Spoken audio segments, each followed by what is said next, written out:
Where others see turmoil, I see opportunity. My goals have been met. I value my worth. I know my worth. My opinion of myself is all that matters. My deepest desires are being met. I tackle all challenges head on. I never back down for anything. I have complete control over my life. I am guided to success. I stand up for myself and the people I love. I am bold and confident. I am sure of myself. I am assertive and strong. I wake each morning with intent and purpose. The world needs my energy. I am powerful in so many ways. I am masculine and strong. I am assertive when necessary. I am an alpha male. I am self-sufficient. I always get the job done. I grow stronger with every day that passes. I work hard on improving myself. I can do anything I set my mind to. Yeah. I accept unlimited power. I am a champion. I win at everything. I have a commanding presence. I am a master of self. I am supreme and exude authority. I stop at nothing to achieve my goals. I am determined. I am a triumphant warrior. Today, I take on the world. I am the man. I am a boss. I am confident. I am strong. I am powerful.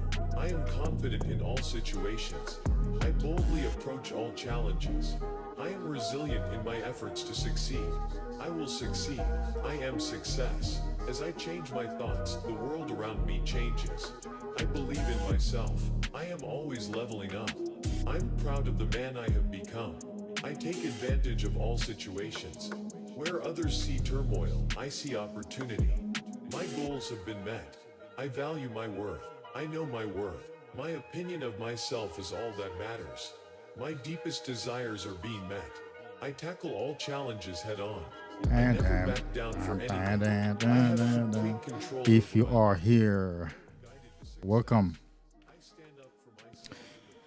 Welcome to another live, another session of Man Superpower.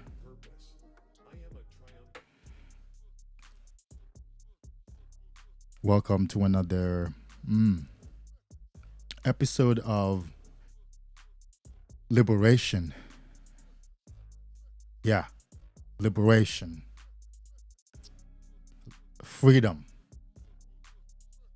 for my brothers who are still struggling with recovering from PMO, and my brothers who are still struggling getting their semen retention lifestyle or journey established to a successful level. Because truth of the matter is, you may never get it perfect, but you can definitely get it to a successful level. I believe that is possible. You can get it to a successful level. This is for you. Once again. Tonight, we're going to talk about what I call damage control. Damage control after a relapse. What I myself have experienced in my recovering days and what I've seen my clients struggle with, painfully struggle with, and the many questions that I've gotten either from consultations, clients, or just on my channel. Questions surrounding how to not let a relapse be this crushing, this soul crushing experience. And to be honest, a lot of times a relapse becomes a harder experience than the addiction itself, right? Because here's the thing. Before you started NOFAP and semen retention, there was no talk about relapsing because there was no relapse. Because a relapse means you are on a new journey. You are abstaining from acting out a particular habit or addiction. And the day that you act that addiction out, that is a relapse. It simply means you fall off the journey, so to speak, or you went back to the habit, to the practice that you've been staying away from, that you committed yourself to stay away from. And so when a guy relapses, it becomes this soul anguish, this soul destroying and crushing, and that leads to depression. And usually that's what leads to a relapse being a binge. We see in my journey, remember now, I was addicted to this thing for 23 years. And I'm saying 23 years because on the 23rd year, that's when I found NOFAP and semen retention. And I began the journey of recovery. Okay. So, I went through that myself, where every relapse was this painful experience. I experienced self-hate, self-loathing. I questioned myself. I became suicidal. The psychological and emotional anguish that comes from a relapse is the most terrible thing on this journey. Because what it says is where you just did what you said you weren't going to do. You just failed at something. And without the proper understanding, you would want to think, and I'm sure you would want to think, well, it's because my willpower is not strong enough. It's because my decision to quit was not strong enough. It's because there's something inherently defective with me. There must be something wrong with me. Or, man, I've tried and relapsed so many times. This is it. I'm quitting. I'm giving up on this journey.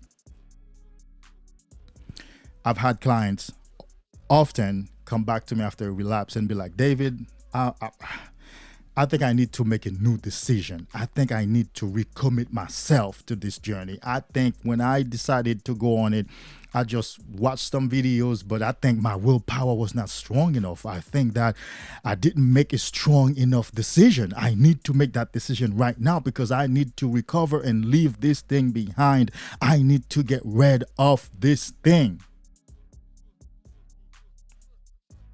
Some would cry. Some would, it would be this, it still is actually, this terrible, painful, anguish experience.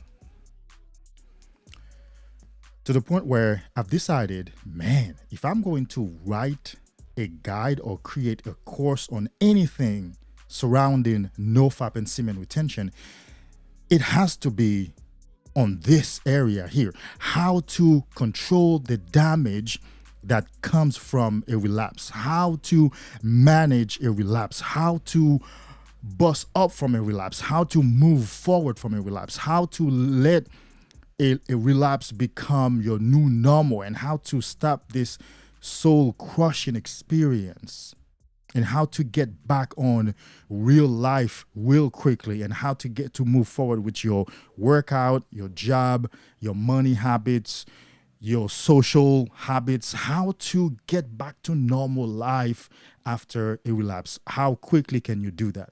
Because that's what I've had to learn myself. And so that's what I teach my clients. And so, although I was not ready to come back to get on YouTube and spend hours, because I'm doing some life, whatever activities that I need to attend to. But although I just ran a 10K, my second 10K, but the fastest one today, this morning, you wouldn't imagine I just ran. Oh, I'm sorry. Yeah, a 10K. That is right. That is right. A 10K. Last time I ran a 10K, that was 5 years ago. So I just ran a 10K this morning, and here I am talking to you. And so I want to give you certain understanding. I want to give you certain principles and certain concepts to understand what a relapse is, what it isn't, and how to see yourself after a relapse, and the things you can do, both psychological, emotional, and physical and nutritional too, that will help you to get back on track real quickly. That would help you to move on. So let's say, for example, let's establish something. A relapse is going to come. You're either just coming out of a relapse, or you're on your way to a relapse. We see, you don't want to hear that. No addict wants to hear that. I never wanted to hear that myself. But it's the damn truth. It's the reality. If you understand how the brain works, you are always on your way to a relapse. So then the first thing I want to share with you is, I want you to change your mind from, I want to get rid of this addiction. I want to stop being addicted to PMO. I want to kick this addiction forever, to changing your mind from that to, how can I manage my relapses when they do occur? What can I learn and practice that will help me to stay longer, and that would help me go longer without a relapse? That's what you can manage. Because what happens is, when you do relapse, it's usually not because you're having fun and you want to bust a nut, watch porn and bust a nut, right? It's usually because some sort of triggers just happen, whatever the trigger might be. And the interesting is, a lot of triggers you already know, but a lot of triggers are unknown to you, because life is dynamic. As you get into situations, as you go further in life, as you experience other things, other situations in life, things that you have no idea right now are maybe your triggers, will become your triggers. Because remember, addiction is primarily an escapism. An addiction is primarily a big escapism. I've always said that, right? Addiction is more about escaping reality, escaping pain, escaping trauma, escaping responsibility, escaping success, escaping failure. And so when you encounter a situation in the future, and that situation is pressuring you, it's causing stress for you, that can become a trigger that causes you to relapse. So really, you will not be able to manage what's going to come in the future that may become your trigger. You can't manage that. Realistically, you can't manage that. And when you know how the brain works, you will know that the brain will always take the path of least resistance to the highest dopamine release and endorphins release and experience. The brain knows how to, on command, on the spur of the moment, release a whole bunch of endorphins to make you feel good, and the highest dopamine hit, essentially sheltering you from current pain in your life. That's a variable. They're doing some work in my house. Don't worry about that drill. That's a variable. You can't control that. But what you can control, in fact, is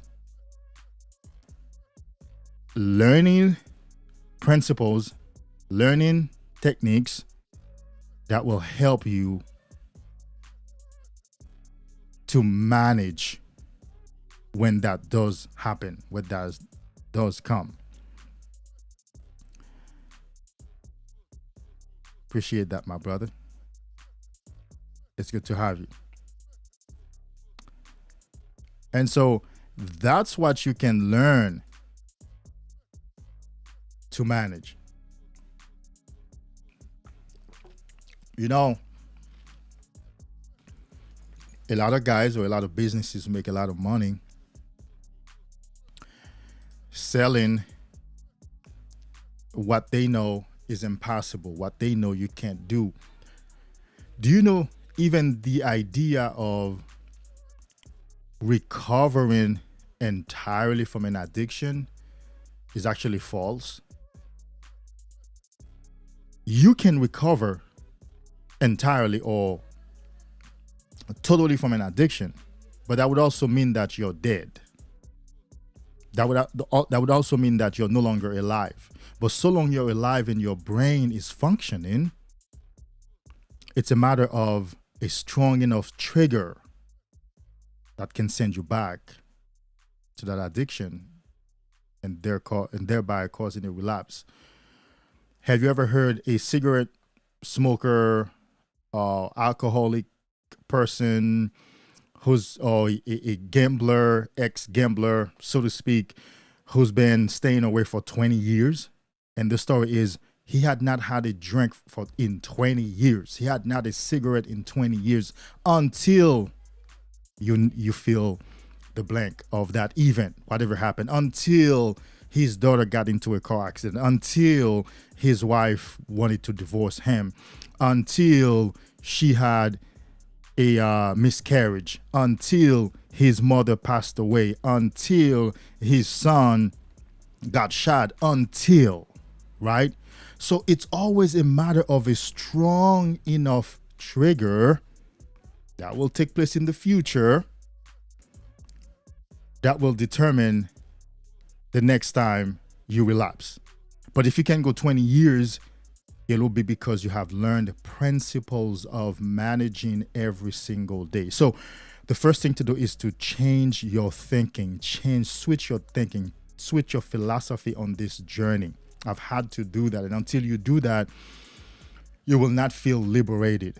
Because what's happening is right now, your ego and this whole world of NOFAP and Semen Retention, this whole work in the manosphere is promising you a resting place. They're promising you that you definitely can get to a place where this is done, this is over. That's a lie. And it's a lie just because we know the nature of the brain. We know so long the brain is alive, so long you're alive, the brain can get a strong enough trigger that overpowers your conscious mind. Your limbic system takes over. Your animal nature takes over. Your appetite survival system takes over. And you relapse. And so when you switch the focus from how can I get rid of this thing forever, which also comes with some sort of a toxic pressure, like I can't wait to get rid of this thing, and oh my God. And that in itself creates a pressure in you, an anxiety in you, because you are in a waiting mode. You are in a pending mode. Like, I can't wait to get rid of this thing. I can't wait to finish this addiction. I can't wait for it to, it's like saying, I can't wait to pay off my car, or I can't wait to pay off this debt, or I can't wait to save enough money to purchase that product. Those are end goals. Those are things that your brain is not addicted to. You can accomplish that project, but an addiction does not work like that.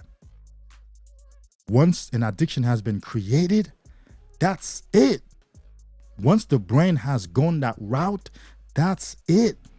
What you can do is learning to manage your daily life and therefore learning as much about your triggers and possible triggers in the future, building your strengths, building your mind, building rewiring your subconscious mind, establishing more powerful, healthier, and more productive habits.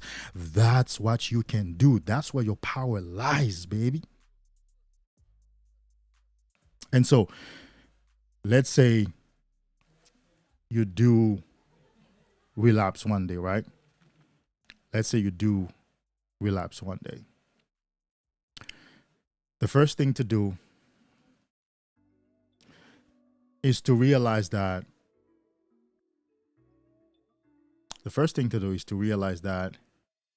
you relapse because you've been abstaining from the habit. If you never abstain from the habit, there wouldn't be any talk about relapsing. That would just be your life, right? And that needs to be taken into consideration, because that's going to help you psychologically. It's going to help you to have the right perspective. You didn't relapse because you're no good, because your willpower is not strong enough. No, you relapse because you've been abstaining.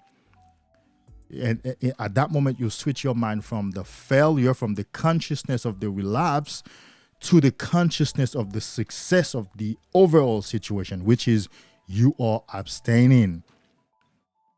You have started a new journey.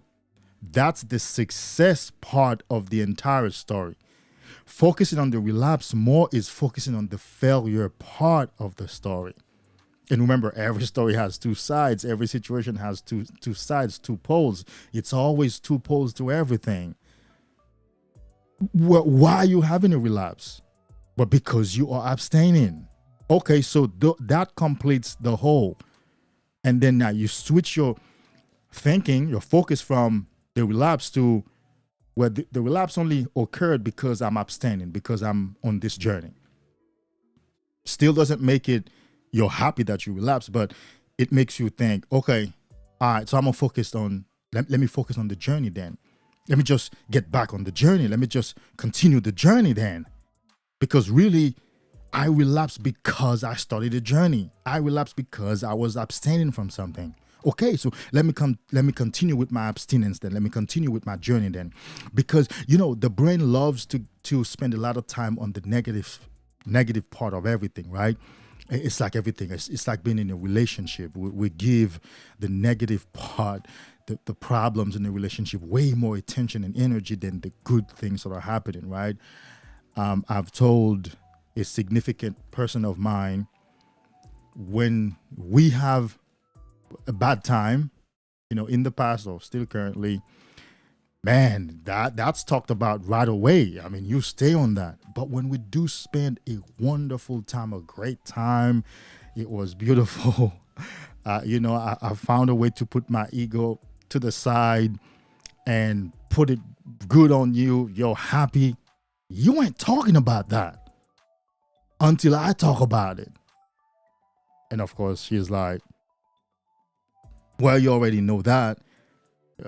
We are prone to talk about the negative things first. And secondly, you are more expressive. You talk about things more quickly than I do. I take a little bit longer to come around and talk about things, especially the positive ones, especially the good ones, which is true for her.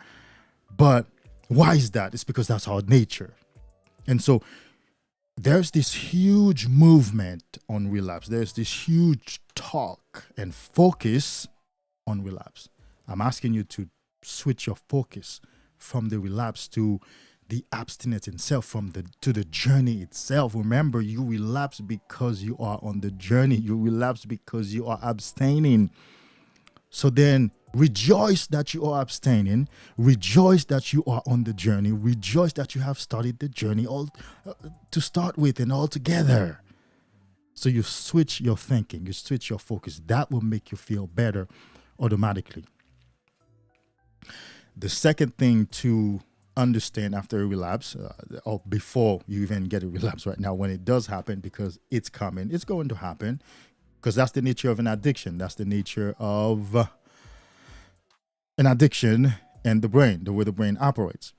The second thing to understand is that you didn't relapse because your willpower is not strong enough. You didn't relapse because you did not make a strong enough commitment to this journey. You didn't relapse because you are not strong enough. You didn't relapse because you didn't put enough work in it. No, baby. You relapse because your brain is always going to take the path of least resistance to find that dopamine release, baby, to find that dopamine hit and to have some endorphins release in your system and to experience that high. That's one. And secondly, in that same section, remember that willpower is not enough. Willpower, because if willpower were enough, there wouldn't be anybody addicted. In fact, if you can stop, then there wasn't any addiction. Because the first test of an addiction, any mental health worker, any psychologist, psychiatrist, and researchers in this area know the first test to determine whether something is an addiction or not is the test of willpower. Can you will yourself to stop? If you can't, then that's when you're addicted. If you can, then we're not even talking about an addiction. We're just talking about, well, that was good. It was something pleasurable that you loved to do and you kept doing it and you could stop it. You understand? In my life, the only thing that was a true addiction was PMO. You know, there was a time I used to consume a lot of alcohol, but that was within PMO. I've been able to stop that at will. There was a time I used to smoke a lot of cigars from Dominican Republic, from DR, called Tatiana, which I still loved, flavored cigars. But I've been able to stop that. Not only for the health issues and the blood flow, you know how tobacco slows down your blood flow, which I don't need. Of course, I want my blood flow to give me testosterone and more nutrients to be carried in my system to stay alive. And with this semen retention, baby, we don't need anything that's going to slow down our circulation, okay? I've been able to stop that and other things. There was a time I used to purchase books almost every day. Like I was on Amazon purchasing books, building my library. It was really sort of like becoming an addiction. I've been able to stop that. But the only thing that I struggled with for the life of me was PMO. So willpower is not enough. If willpower were enough, you wouldn't be starting a recovery journey. So you didn't relapse because your willpower was not strong enough. You didn't relapse because you didn't make a strong enough decision. I have found many guys, and it happened to me in my early stage of recovery. After a relapse, there's this massive motivation to recommit to the journey, to decide all over again, to put more willpower towards it, to make it a stronger journey. You know, now I really mean it. Now I'm really coming around to get this thing done. You know, I'm coming home, baby. We got to get this addiction kicked to the curb, baby. Nah, man, you've already made the decision. All that happened was a relapse. A relapse is part of a recovery journey of any addiction. You don't need any more willpower right now after a relapse than you did when you started. Because what happens when you don't know, when you don't have this knowledge that I'm giving you right now, after a relapse and you're engaged into this mentally, this all toxic self-talk and seeking ways to make it stronger now, to really mean business this time, it's toxic to you. And that in itself is creating energy that will become a trigger to cause the current relapse to be a binge. Because I have found, in my case, in my early stage, and with my clients, and with all the questions on my channel and emails, I have found that what turns a simple relapse is, okay, the guy was overwhelmed. He got one in. Okay. What turns that one relapse into a binge, that is several times in that same day, several times the next day, several times the third day, what turns that one relapse into a binge is that psychological and emotional toxic self-talk and self-hate and anxious processing of, I want to get rid of this thing. I can't believe I just relapsed. Man, I hate the fact I just relapsed. Oh my God, I'm never going to recover from this. That causes the guy to feel down, even quickly depressed. And of course, what do you think is going to happen to perk up his energy? The brain is saying, man, we need some dopamine, man. We need some endorphins. So let's just, hey, we're already here anyway. Let's just watch another session and let's just have another session and get another one in. But if you can stop this negative self-talk, this toxicity that happens after a relapse, you will move on much quickly. I have guys who've done it. Through our coaching experience, it's like, dang, they're like, David, well, last time I relapsed, that thing took so long for me to recover, but within 2 days, I'm already feeling better because I'm not judging myself. I just get right back into real life because they now have the understanding of what the relapse is, what's happening, and how to get back on track with your life.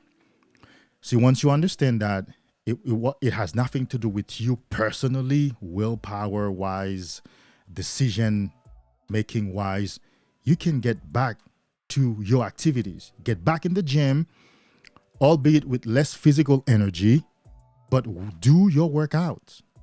Do your workouts, whatever you can do, like go. Yeah, it's not gonna be the same. Yeah, you're not gonna have that same energy. Last time you were pushing, I don't know, 200, you were benching 200 pounds, but now you can't. That's fine. Do 100. Do 100 until your energy replenishes. Do 100 until you can get back your energy back where it used to be. But don't stay home in that anguish state. Go to work. Although your coworkers are going to say, which you're going to say, I have guys like right now at work who just relapsed, and their coworker is like, man, you look like ish, like something is wrong with your spirit, man. You're not really looking like whatever. But guess what? He's at work. Instead of calling out, he's at work. He still goes to the mall, still has his social interactions, still keeps his life going, still eats healthily, still carries on with his creative projects. However, maybe he can't put 2-3 hours into creating whatever he's creating, but he can put 1 hour. That's the damage control that I talk about. Stop the bleeding, stop the anguish to the soul right after it happens. Stop the self-hate and just continue the journey as quickly as possible.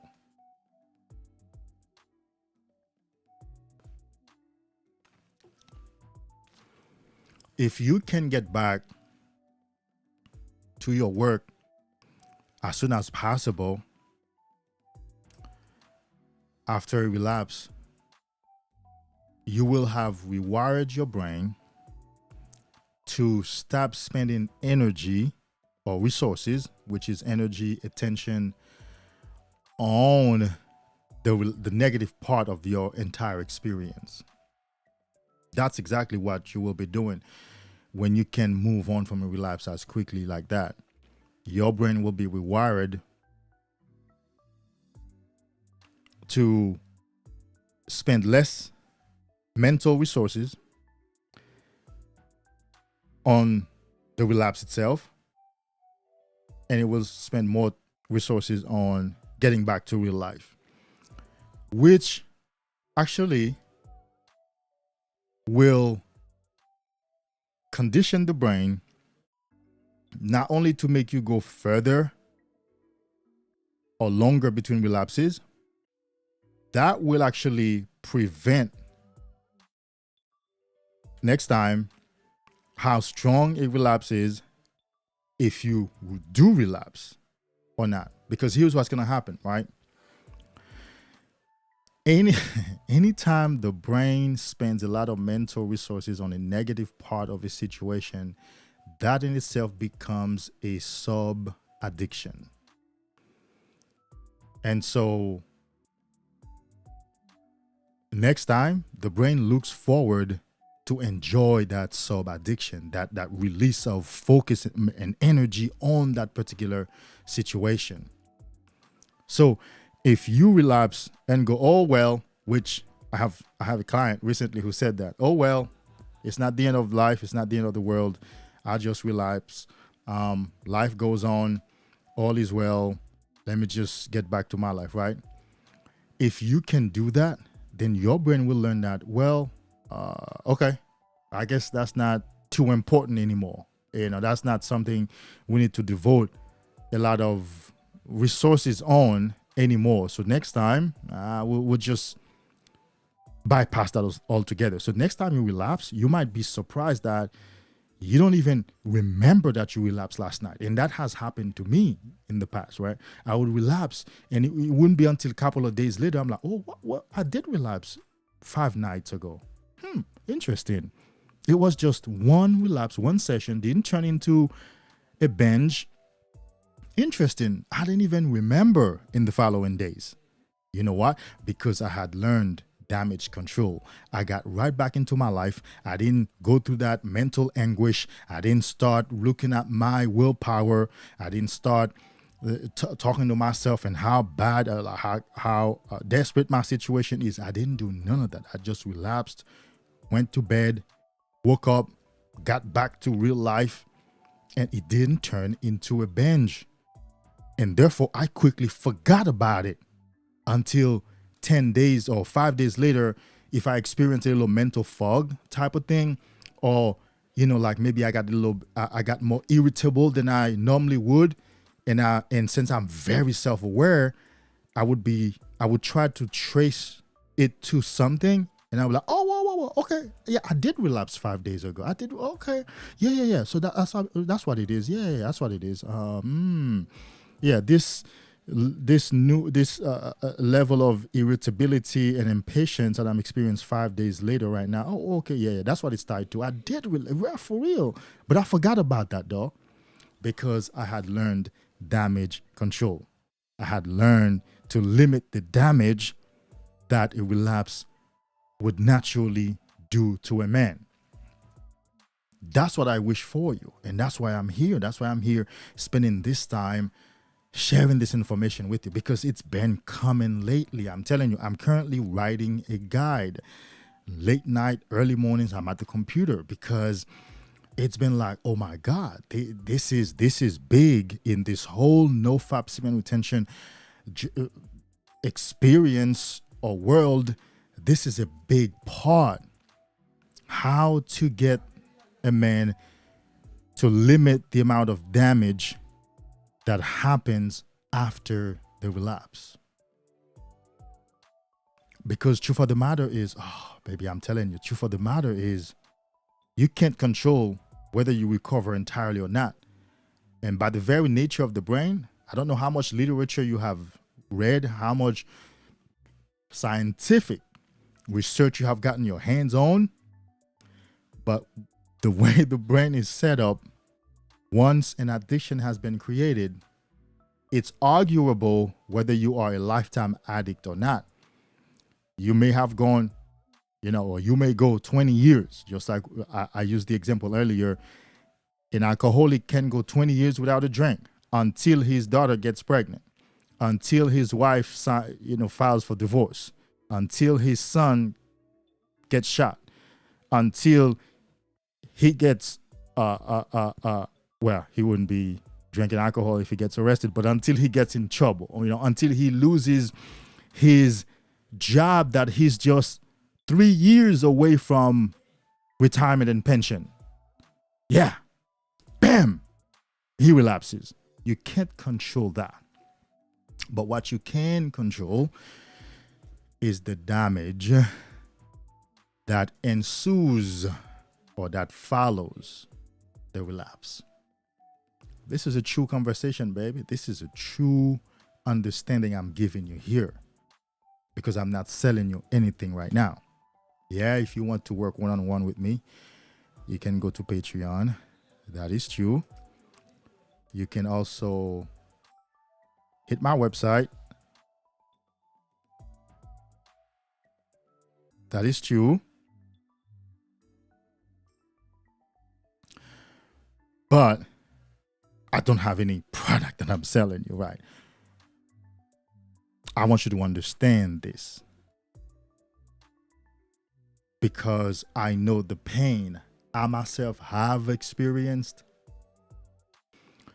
and I still witness the pain that my clients experience.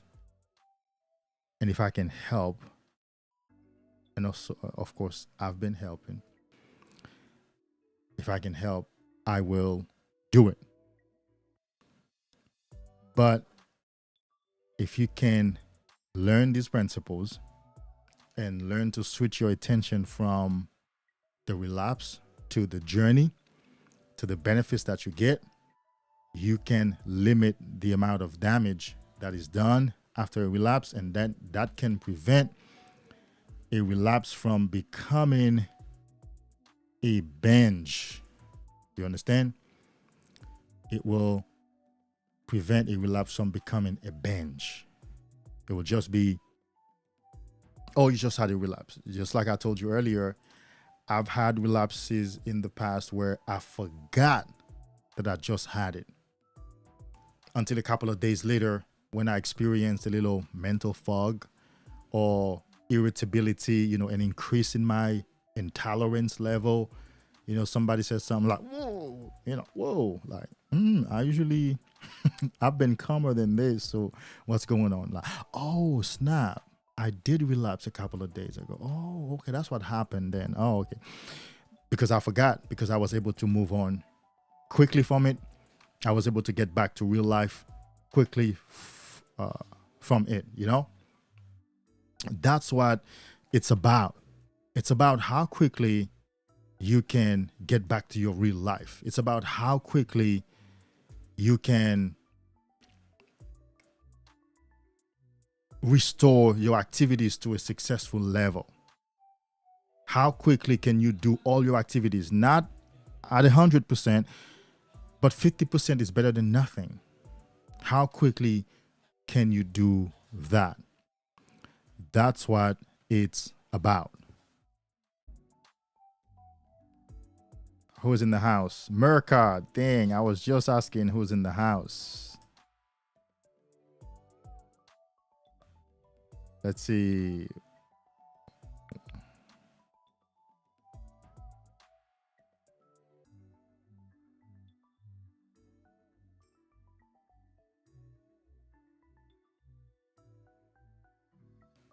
Right here is fine.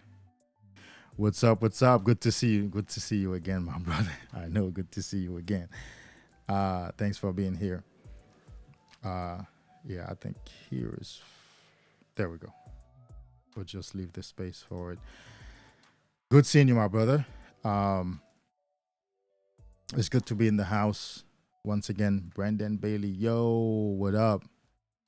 What up, what up, what up? Damage control. Let's talk about damage control. Send your questions, but guys, send your questions. Let's do this right here. There we go.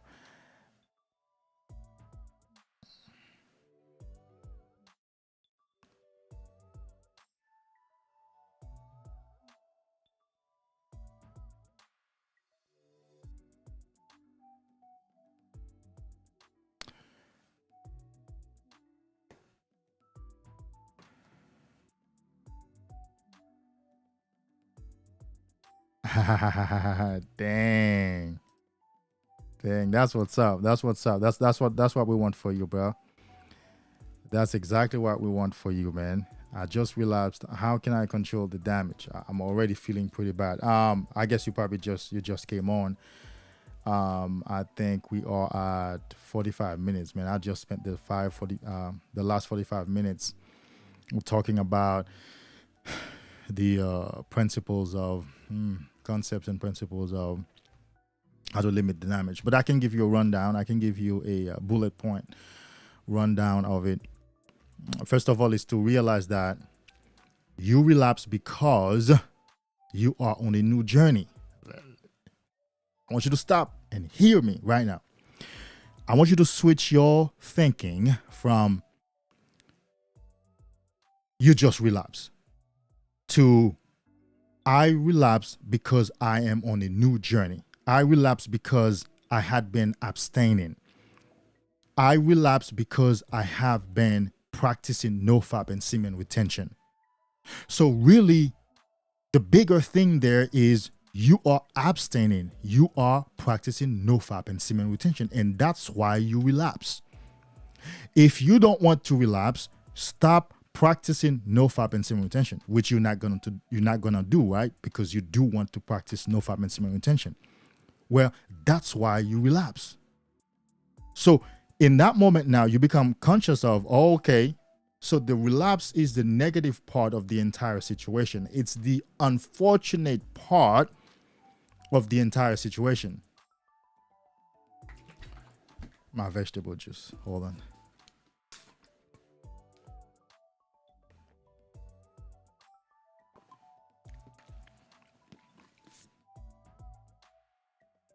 So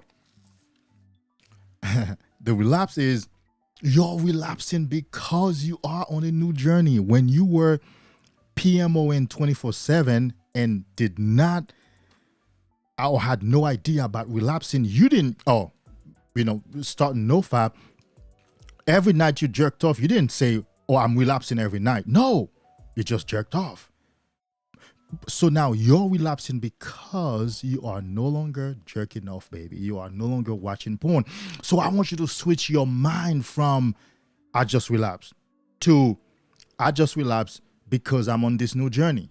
I've been retaining for 5 days. I've been retaining for 10 days.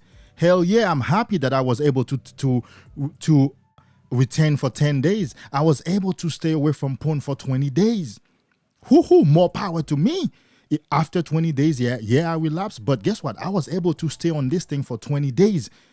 In the past, I could not have done that. So I'm happy to focus on the success part of the story. And that is going to help you to continue. Like, you know what? Since my last streak was 20 days, now let me make my next streak 25 days. Because you know how to make 20 days now. Let's make it 25 days now. Let's go to 20 days that you know how to make and add 5 days to that, baby. See if you can make that. So it's really a switching of the mind from the failure part of the story to the success part of the story. That's one. The second thing, you switch your mind from thinking you relapse because you're not good enough, because you're not strong enough, because your willpower is not strong enough, because your decision to stop was not strong enough. That's not true. That's not why you relapse. You didn't relapse because your decision to stop was not strong enough, or because you are not strong enough, or because your willpower was not strong enough. That's not why you relapse. You relapse because the brain is always going to take the path of least resistance to release dopamine and endorphins to make you feel good, although it's a false good, although it's a false feeling of a false high. But that's the nature of the brain. And anytime you're triggered, you're going to go to the path of least resistance, which is porn for you. And so what I propose is, or really the truth of the matter is, you need to learn your triggers, as many of them, how they happen, in what context they happen, and how you can develop habits and ways of dealing with them so that you can prevent them in the future. Or when they do come, when the trigger does present itself, you're like, okay, that's a trigger. I know it. My car just broke down. That's going to be a trigger. Alert. You become alert that my car just broke down. That's a trigger because it's pressure. Remember, addiction is escapism on display. That's what an addiction is primarily is. You're escaping pain. You're escaping traumas. You're escaping reality. You're escaping yourself. You're escaping feeling emotional pain in real life. And the third thing I can tell you, when you do relapse, the next day you get up and go about your business like nothing just happened. Go to the gym. If you can't bench press 200 pounds, bench press 100. Whatever you can do. If you can't curl 45, curl 25. If you can't, whatever, do it. Do it at the successful level that you can do it. Do it at the successful rate that you can do it. Go to work whether you're feeling down or not. Don't call out, because people do go to work in different moods. So you are allowed to go to work and not be all happy and jumpy. You can just go to work feeling, I'm going to keep to myself today, guys. Like, it's okay. I'm not all happy but at least don't call out and lose that money. Do go to work. If you are a creator, do get into your creation. You will not be able to perform at 100%, but you can perform at 50%. Something is better than nothing. You understand? And then the nutritional part of it is you get back to eating good stuff as quickly as possible. I recommend a lot of eggs, a lot of chicken breast, a lot of steak, especially steak, a lot of greens as quickly as possible. And of course, a lot of sleep in the next 2 or 3 days. That's going to limit the one-time relapse from turning into a binge and from getting into depression, which is going to make the relapse last way longer. Because the more you feel bad about yourself, the brain will always seek a way to make you feel good. And the way you can feel good right now is by getting a good dopamine hit and a release of a lot of endorphins in your brain. That will make you feel good. What do you know can make that happen right now? PMO. So we don't want you to be in that state. Let's talk America. Day 30. Woo!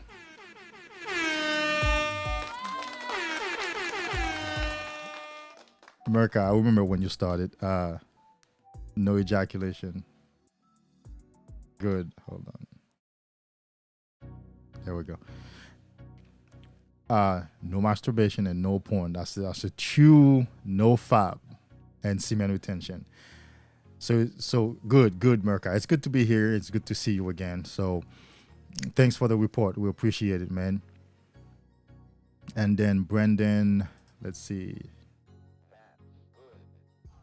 Let's say you get a hard on. The clear stuff comes out of the urethra.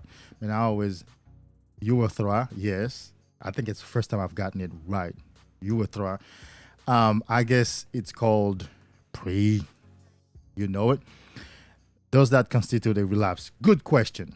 The stuff that comes out necessarily, I see, isn't necessarily, so let's say, and I'm glad you asked the question, right? It's gonna help other guys to understand.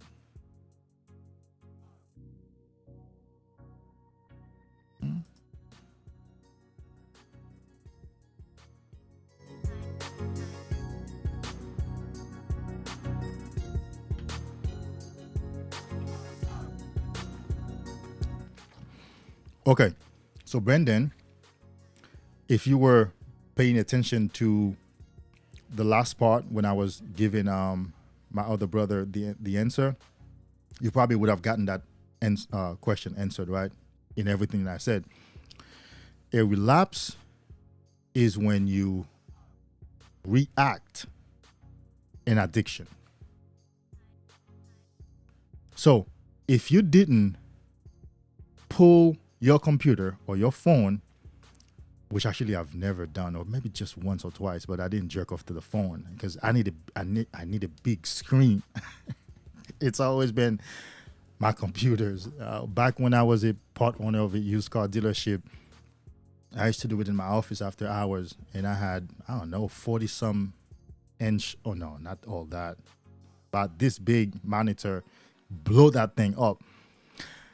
You relapse when you open your computer or your phone, you go to a PMO site, you watch, you pulled out your monkey, and you slap that.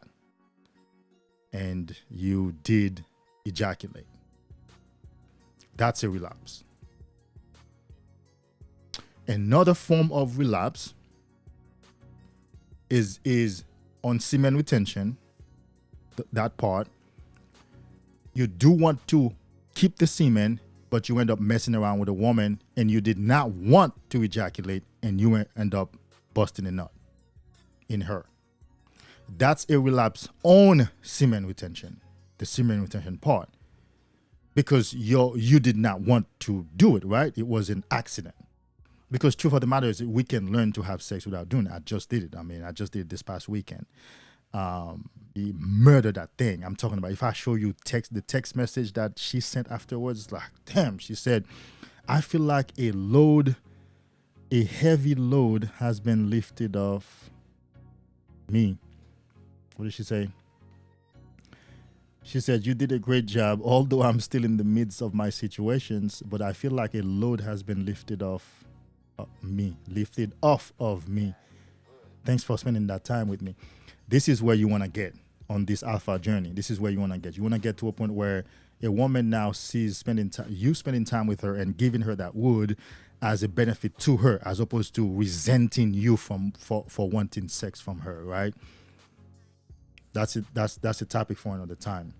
But we can do that, right? We can have sex without ejaculation. So that would be relapsing on the retention part. But on the NOFAP part, it's when you fully engage into the addiction that you're abstaining away from. If you are constipated and you go to take a dump and the abdominal pressure on your belly trying to push out may cause cum to come out of your urethra. Yeah, that has happened. It's a common practice. It's the abdominal pressure and all of a sudden you see cum is coming out of your wee-wee, right? You can't help it because the pressure, remember your abdomen sits on top of your pelvic floor. So any pressure there will cause pressure. Any pressure in your abdomen will cause pressure on your pelvic floor, which will cause pressure to push out anything that's there. Okay? That's not a relapse. You lost some semen, but it's not a relapse because you didn't do it consciously. You didn't engage in no act. Okay? A wet dream is not a relapse either because you didn't engage in PMO. You had a wet dream. That thing felt good. You saw yourself putting that thing in a warm and wet hole, and next thing you know, and you wake up, man, you all wet. We all know that.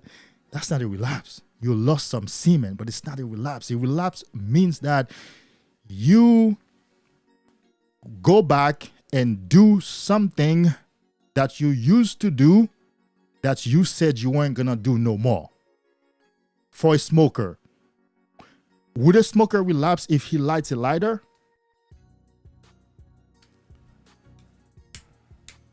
Right? If a smoker lights a lighter, is that a relapse for him? What if he holds a cigarette? Is that a relapse for him? No, that's not a relapse. Because a relapse only happens when he holds the cigarette and lights that baby and inhale and exhale and consumes that. That's a relapse. An alcoholic can hold a beer or a bottle of brandy, which sounds very good right now. Is that a relapse? No. But if he break that cap and put that thing in his mouth, doesn't matter if he, just took a couple of ounces or a sip, that's a relapse because he did taste the alcohol and consciously do so while saying that he's abstaining from it. Okay? So free yourself.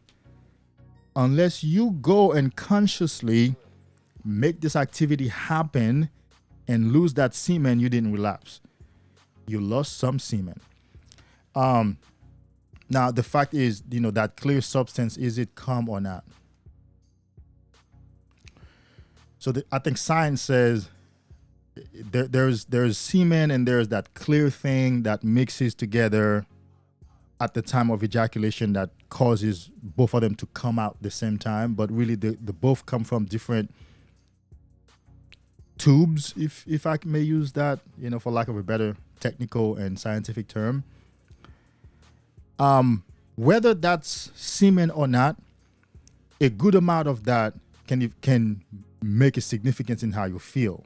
It can make a significance in how I feel. I've had that where, whether it's when I'm constipated or whatnot, or so let's say there were times, and guys still do that, they edge, right? They watch porn and edge, but does not really ejaculate. But watching porn and edge not only weakens your urethra. That means if you try to have sex with a woman, you're not gonna have that strong erection. And then once that urethra is weak, that shaft is weak, then that clear stuff will come out of it. And if enough of it comes out, it may make a significance in how the guy feels in his energy level. So the goal is not to PMO, not to edge, not to watch only, not to play with that thing, period, but to develop knowledge, habits, techniques that allow you to live your life every single day cleanly. It's going to take some time to build there, but that's the ultimate goal. If a relapse does happen, it happens. But if it doesn't, you can live a clean sexual life where where the only sexual thing that you do is when you engage in sex with a woman. And that thing is going to be one hell of an experience because you're living that clean sexual life. What does that mean? Wake up every single day, get life going. Whether you're horny or not, you still get life going. You transmute that energy. You're not obsessed about how soon can I let this out, whether I should watch porn or whether I should touch myself. There is a self-pleasure culture out there, whether I should edge. You're not concerned with any of that. You're just saving the energy to transmute it, and for the next time you have intercourse with real life woman, like with a real woman. I'm telling you, bro, you need to look forward to that.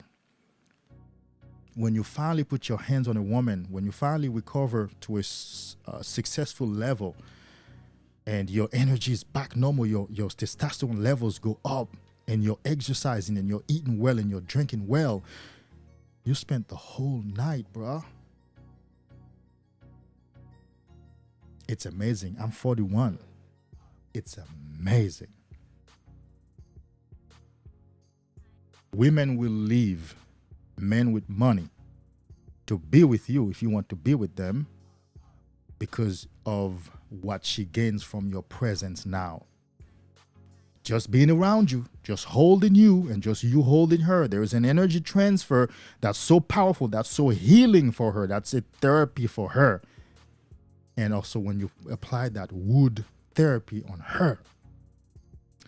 So besides making your life beautiful, besides being able to manifest, besides being able to remain happy and continually developing that deep voice, right?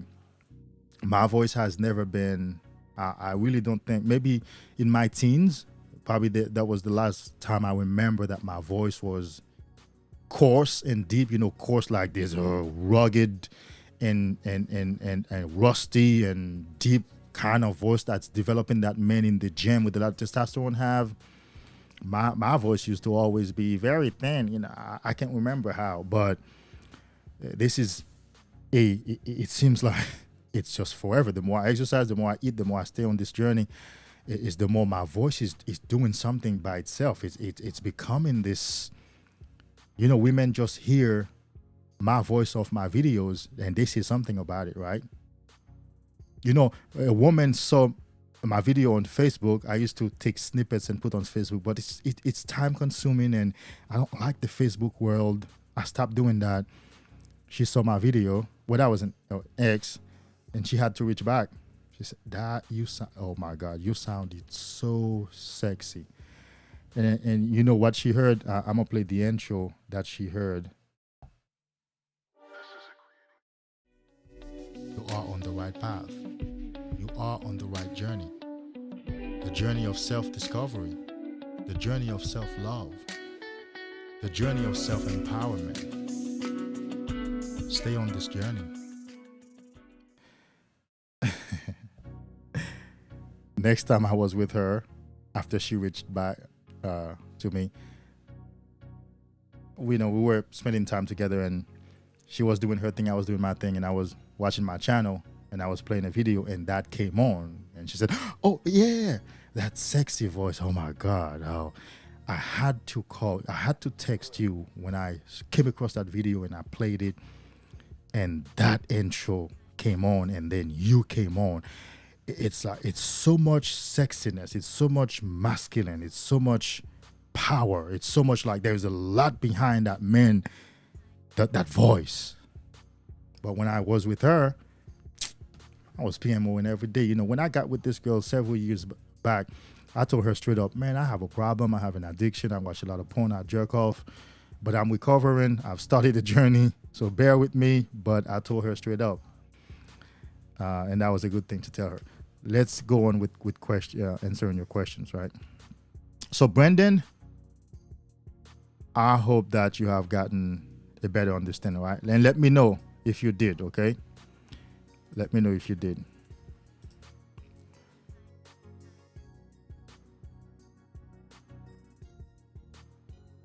For about 2 weeks.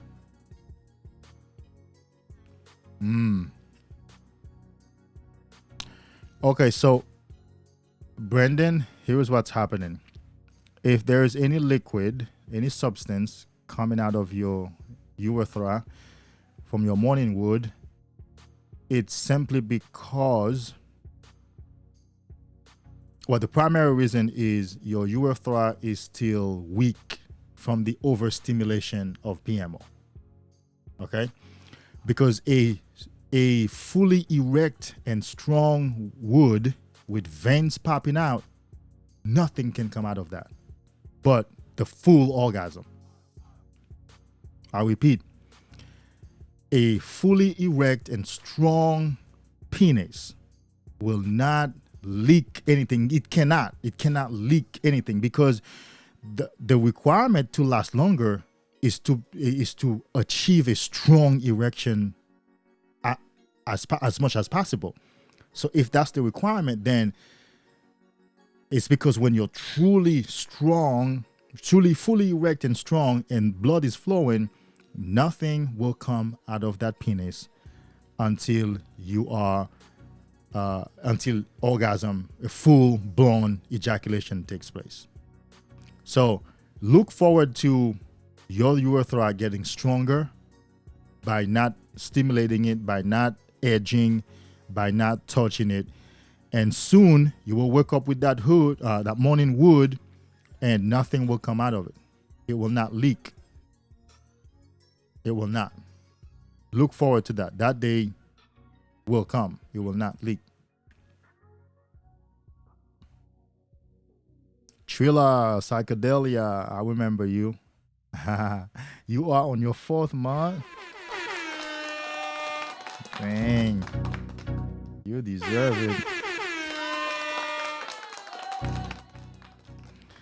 Hey, I'm sure you're on fire. I'm sure you're on fire. Look, man. Some days I feel like screaming and hollering. So I've been telling this significant woman in my life, she better not hear this. If she hears this, she doesn't like those kind of references. She likes more specific references to her, right?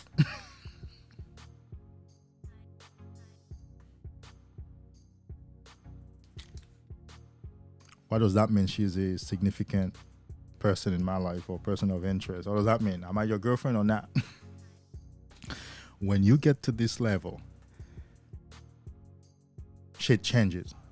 The women wants clarity. Are we together or not? Am I your girlfriend or not? What are we doing or not? Because now she wants to know that she has you. And you can always let her know that she has you without really letting her know that she has you. You have to have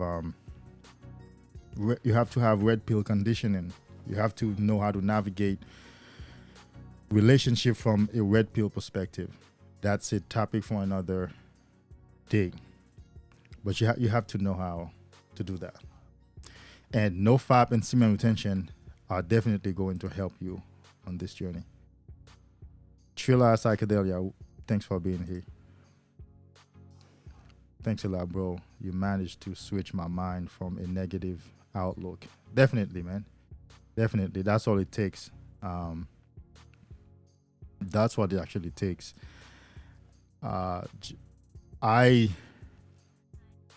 It took me years to come to this understanding. And remember, all this understanding had to come by myself, because this whole online and YouTube world of NOFAP and semen retention did not exist when I began my journey. You know who existed? This guy called Angel. You know, this Indian, I don't know if he's Indian slash Arab slash Middle Eastern looking guy. Angel, right? He was there. And then this Muslim guy called New Breed Till the End of the World or something like that. He was there too. I got some understanding from them, but it's still not much to really help me. And then there was this guy in Hawaii who used to make some videos sparingly, but whatever he made did help me. And I ended up purchasing a guide from him. His name is Rodriguez something. But today you can begin to type NOF and then suggestions of NOFAP comes up. You can begin to type semen. By the time you get to the end of it, retention, suggestions of, semen retention will pop up. That's how popular this thing is. So I had to learn a lot of things through trial and error. I've been through a lot of trial and error, and I've documented my journey. I had to sit down and write and like, man, okay, so this doesn't work. Okay, so let's go through the process of eliminations. Okay, so this doesn't work. When I do it this way, I end up relapsing. Okay, cool. So this doesn't work. Okay, let's try this next. Have you had to do that? Of course not. And okay, this doesn't work either. Dang. And you know how much time has elapsed between these two options I'm talking about? 2 months. I'm 2 months in, and I'm like, okay, this doesn't work either. This doesn't work. And okay, all right, let's try this one now. Now it's 6 months. I'm still, yeah. So, Merkar, what up? I saw this comment and I think it's interesting. Semen from every partner stays in a woman forever, burrows into her spinal cord and brain, affects DNA and hormonal expression, even her offspring. Bro, and it's true. I hope you're still here, America. And it's true. This is why you will struggle with a woman with a high body count. You will struggle. You will struggle. But Antoine Lyon, salut. What's up? What's up? Good to have you, man. Good to have you. Yeah. I'm talking on the comment. Yes, it's true, and it's powerful, bro. And it's powerful. And I don't want to get into Recently, a woman found my channel where I sent her a podcast. She wanted to hear my podcast, and she followed the link to my channel. And she said that was like finding an unlocked phone. She called my channel a treasure trove. She said, "You're teaching these guys how to have sex longer and how to stay off porn." Oh my God, I didn't know guys talk about this kind of stuff. Anyhow. And she said, your name should be Dickmatized David.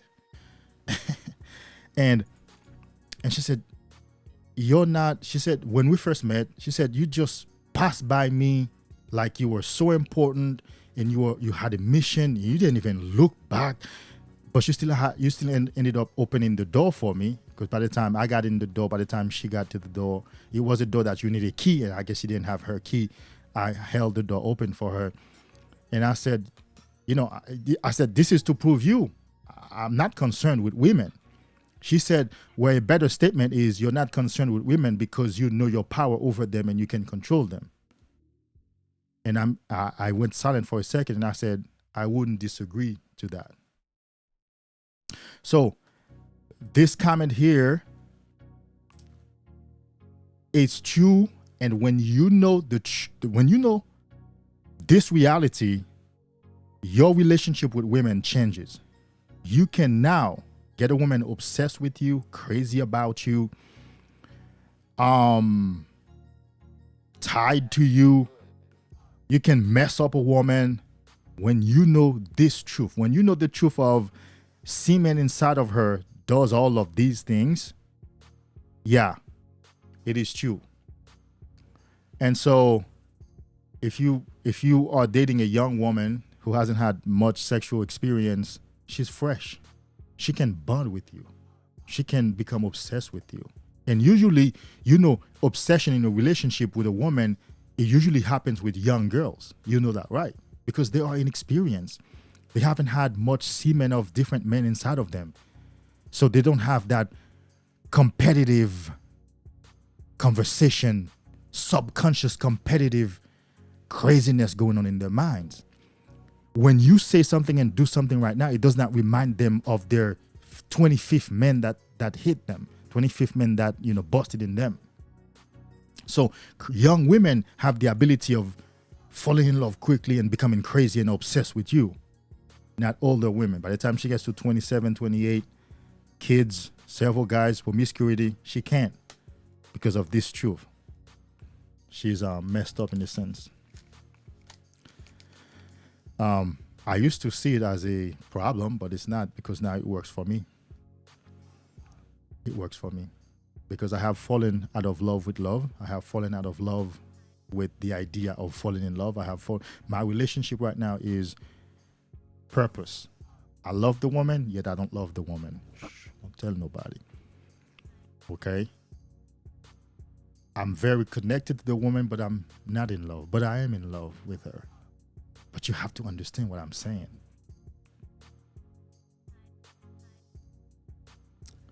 Yeah, there's a lot of power to get on this journey. It's not without reason my channel is called Mansuperpower.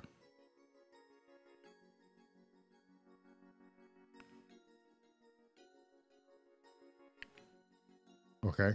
What did you say, Trilla Psychedelia? What did you say that you give that answer to? I don't quite remember, but I'm trying to get to the rest.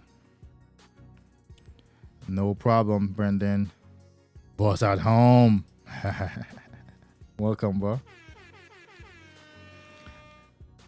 You need to not you need, I'm sorry. We need to get together again for another session. We need to have another session soon. We need to get to another session soon. And fellas, if you want to work with me one-on-one, check Patreon. Check Patreon and also my website, which you can find a link in the description box. And you can book a one-time consultation, 1 hour consultation, or if you go on Patreon, we can work together on a monthly basis. You can get the help that you need, and we can help you make some progress on the journey. That's what it is. That's what it's about, right? To make some progress on the journey.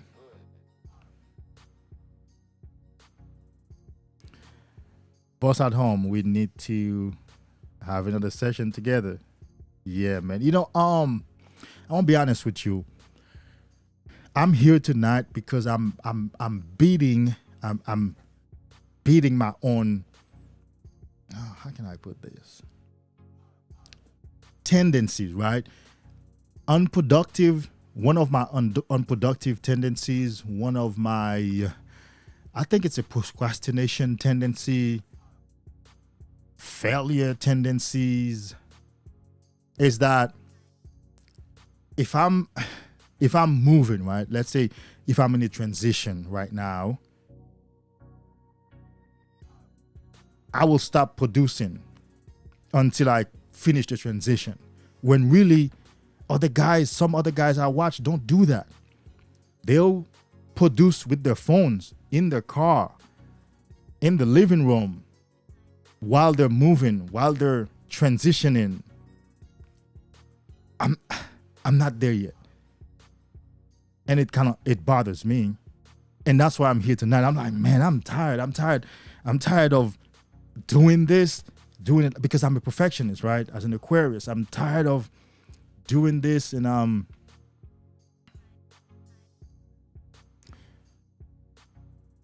tired of doing this.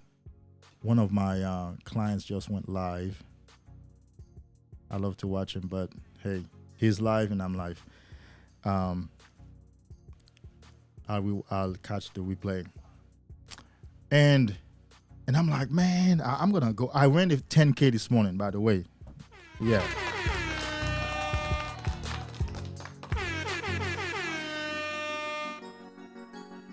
I did. I ran a 10K this morning, and here I am. I ran a 10K with intermittent walking lunges and push-ups. So I didn't just run, and not with a lot of pauses in between either. No, I ran, stopped, did walking lunges. I hurt. I love walking lunges because the power they deliver. I love legs, period, doing leg work, because the testosterone and the chemicals and the power that releases in your body really make you the man. You should learn to love working your legs. Squats, walking lunges, all of that. And so here I am. And I said, man, I got to go live. I got to do something tonight. I need to break out of this unproductive cycle. I need to break out of this perfectionist cycle where when I'm busy doing something else, like if I'm busy making money somewhere, or I'm moving, or I'm on a new project somewhere, I just put the other one on hold. No. I can keep all of them going.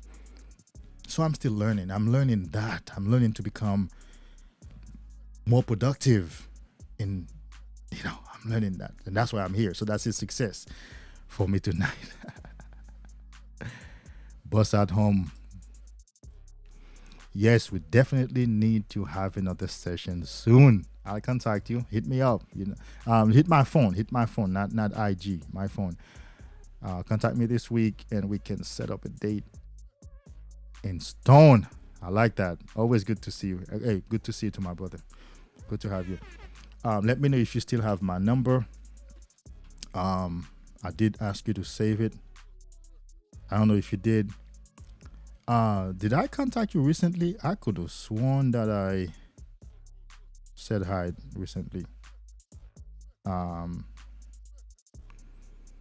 But I'm sending you a text just in case.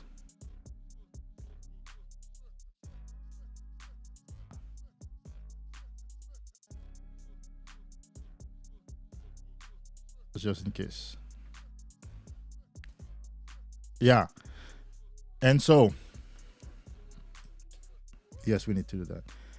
Thank you. I appreciate that. There we go. All right, cool. We need to do that. Man, bro. I was about to say, pray for me. That's what the people say in the church. You know, I'm from the church, so I still have it like that in me. My goal, immortal mind says to keep the lid on my goals, but no, I mean, a better studio area, a better production schedule where I can talk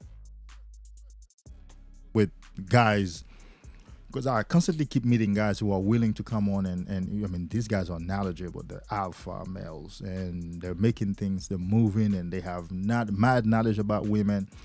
Every time I meet with them in the real world, we just chop it up and even get inspired by them. Like, I'm inspired by the guy. The guy is telling me, you don't do this with this woman. You know what? Next time she does this, says this, you walk away. You do this. And I'm like, whoa, this is much stronger than my own mind, right? So it's coming because this work is not about to stop. You know, there is a reason why this work is called Men's Superpower. And what is Men's Superpower? Men's Superpower is red pill conditioning. Hang on a second. Why don't we just no, we can't do that right now. I'm gonna tell you what we're gonna do.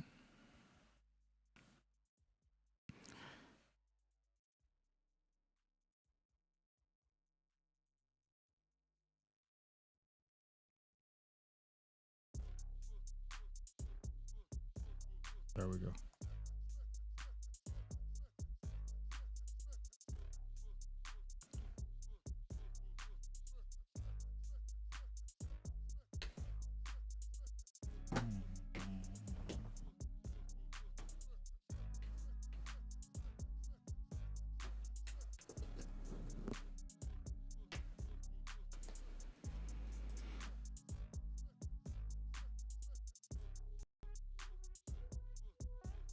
Any more questions, guys?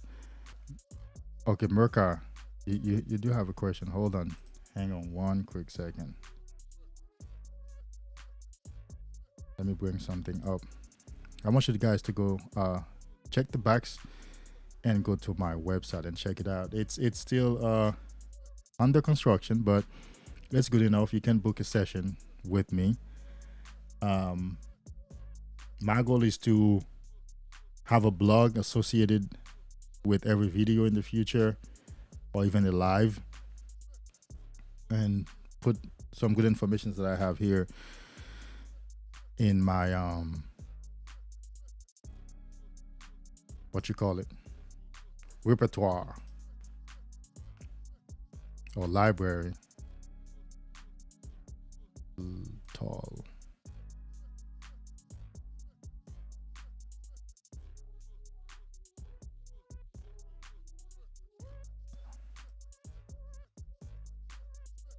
All right, so here's the front page of my website, right? manssuperpower.com.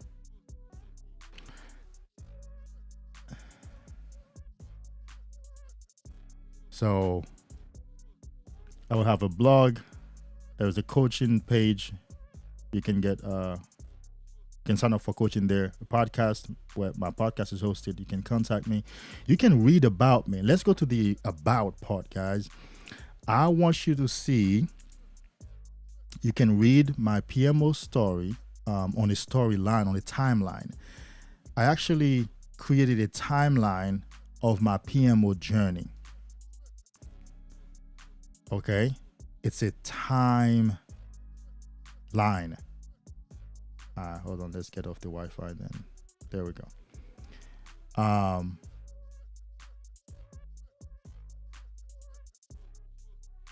thought we're off the Wi-Fi. Why is it buffering? Anyhow, things take time to work, right?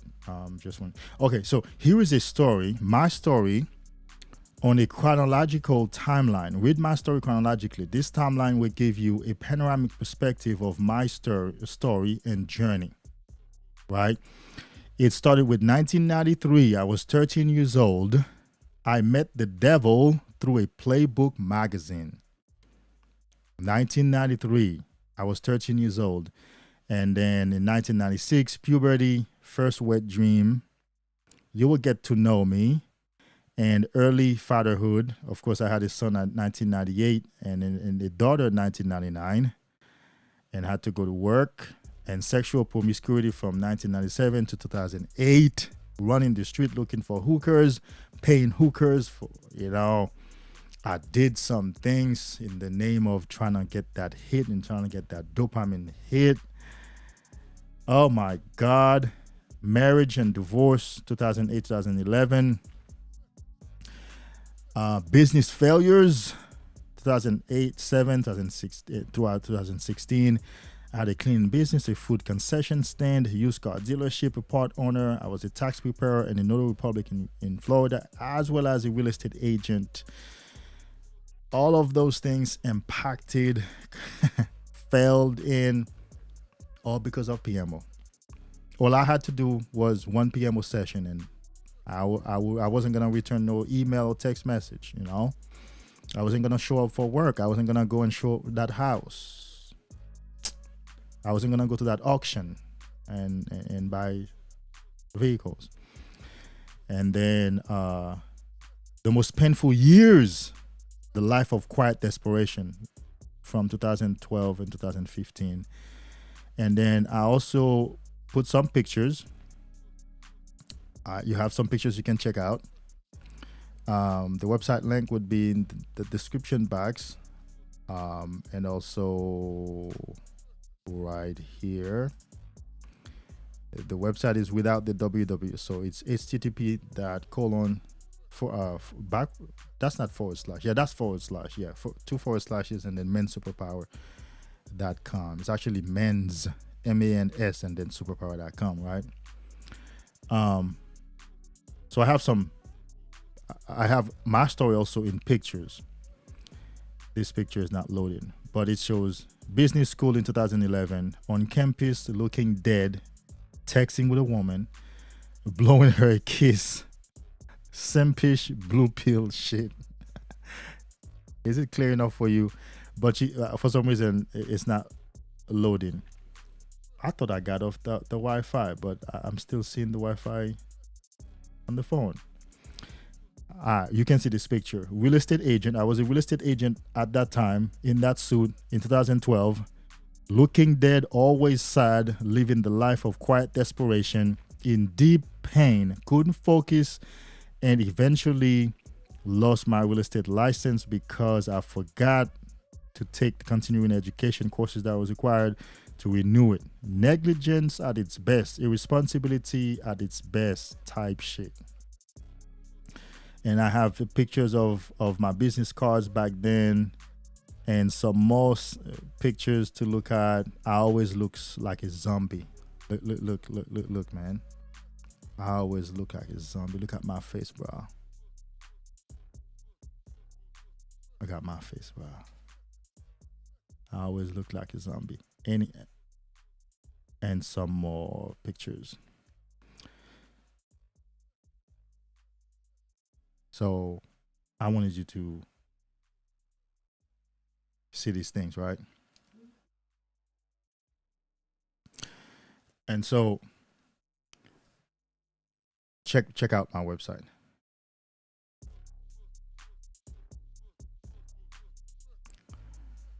If at the time you are in this journey of SR and you are single, that means one is able to ejaculate only if you find a woman that is worthy, right? It doesn't mean, well, that is worthy of the ejaculation. There comes a part on the journey when you will feel like that. Like every woman at this point, because remember, your semen is very nutritional.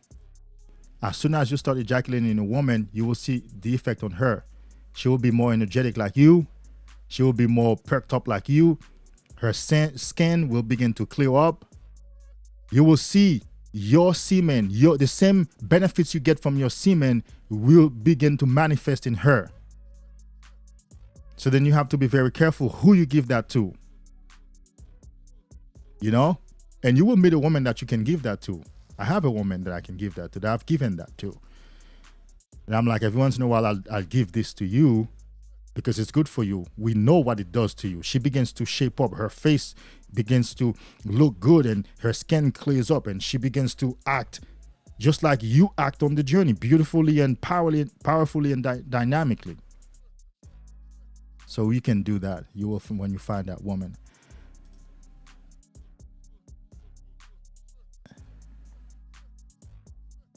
Yes, sir. Yes, sir. Yes, sir.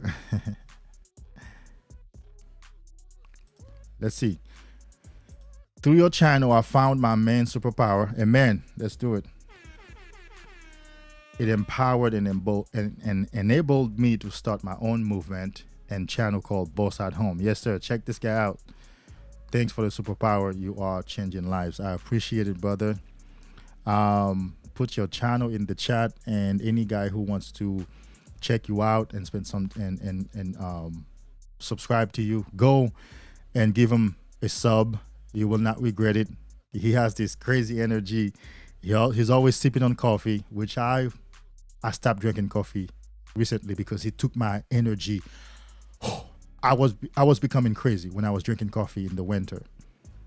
I had to stop because I couldn't talk to these people in the world because I was like bah, bah, bah, bah, bah. And I'm already high on energy, so I stopped. But he's always sipping coffee, so check him out. Rita Sabori, welcome, bro. First time I'm seeing you here. I'm at the moment at day 35. Welcome on the journey. It's good to have you. 35 days is better than nothing. This is positive 35 days, not negative 35 days. Welcome on the journey. When can I see the fruits growing? The fruits have already been growing. You need to develop eyes to see the fruits because you can only see the things that you are looking for.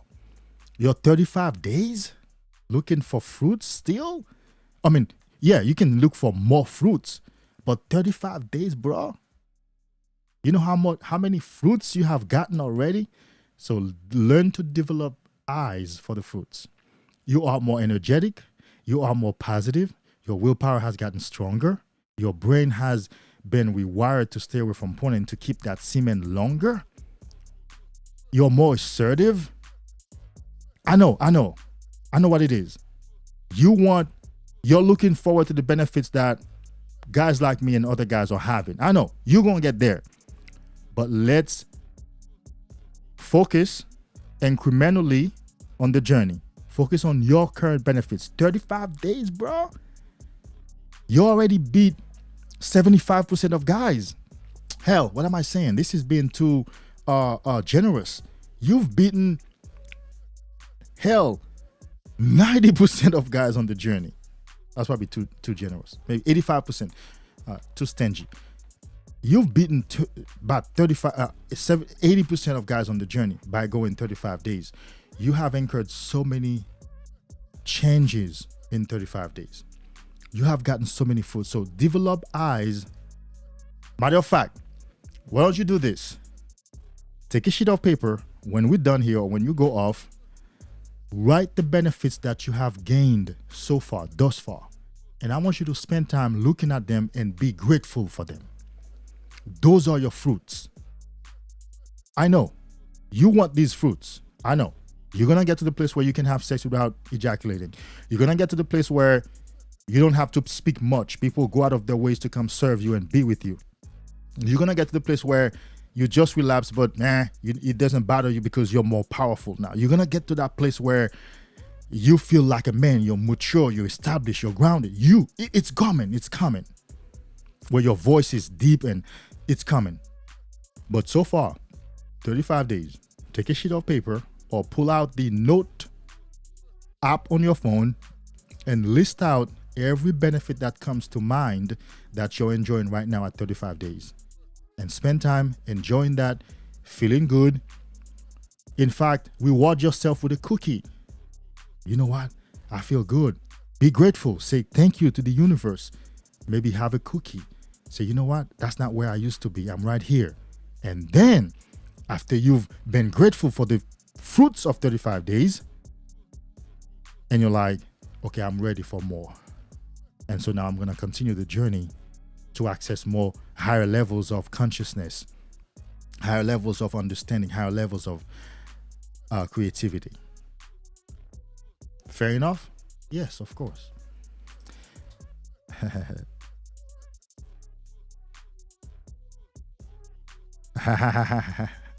No, bro, I just broke it down for you, please. Yes. Hey, yeah, please go take that sheet of paper, bro, and draw down, write down the benefits you have experienced so far. 35 days, you have experienced a lot of benefits, albeit preliminary benefits, but albeit necessary, nonetheless, very necessary benefits, okay? So let's do that first, because I don't want you to get into that toxic, anxious, hamster wheel experience that happens on this journey. You know what it is? Let me break it down for you right now. There's this toxic hamster wheel, anxious battle that guys get on this journey. You know what it is? They're looking at the 100th floor experience while they are on 10th floor. But hell, how'd you get to 10th floor? A lot of steps, right? You have gone a lot of steps. You have climbed a lot of steps to get here. Let's give credit to it. Let's acknowledge it, and then go one more floor at a time, incrementally. Let's not rush for the real potential. No, you're already sitting on potential. You're sitting on 35 days worth of potential. In 35 days, your brain has begun to rewire. Your shaft is no longer as weak. Your brain has gotten the message that we're no longer jacking off like that, bro. And they're like, something new has started. Your skin has cleared. Your face has begun to shape up. People in your life has already seen a change in you. They're like, what's going on, bro? You're not the same. Something has happened to you. It has happened. And so let's give thanks for those first, and then we'll continue on the journey. Hey guys, check my brother out, Boss at Home. That's his channel. Go and give him a few subs. Go and sub. He's a brother that, like us, just like I started my channel in 2019. He came on, got inspired, and started his channel, and that's why I support him. He's been on the podcast 3 times, I think, so far, or twice, or 3 times. And he's gonna continue being here, because that's what we want. We want the inspiration, because Sex Energy Transmutation is you get the inspiration and you put action towards it. And you just read his comment earlier. He got inspired here to go and start the channel, and now he's on Instagram. You should see him on Instagram, and so doing the work. That's what we want to support, and we encourage you also to go and start whatever project. And I have a client who's been telling me he wants to start a YouTube channel doing the same work, like talking about his journey. Go ahead and do it. So go ahead and give him a sub, guys. Check him out and partake in his energy. Yeah, you're being congratulated, Rita. Stop smoking weed. Probably the best thing you could have done, bro. I stopped smoking weed, cigarettes, no alcohol, more, man. Training every day.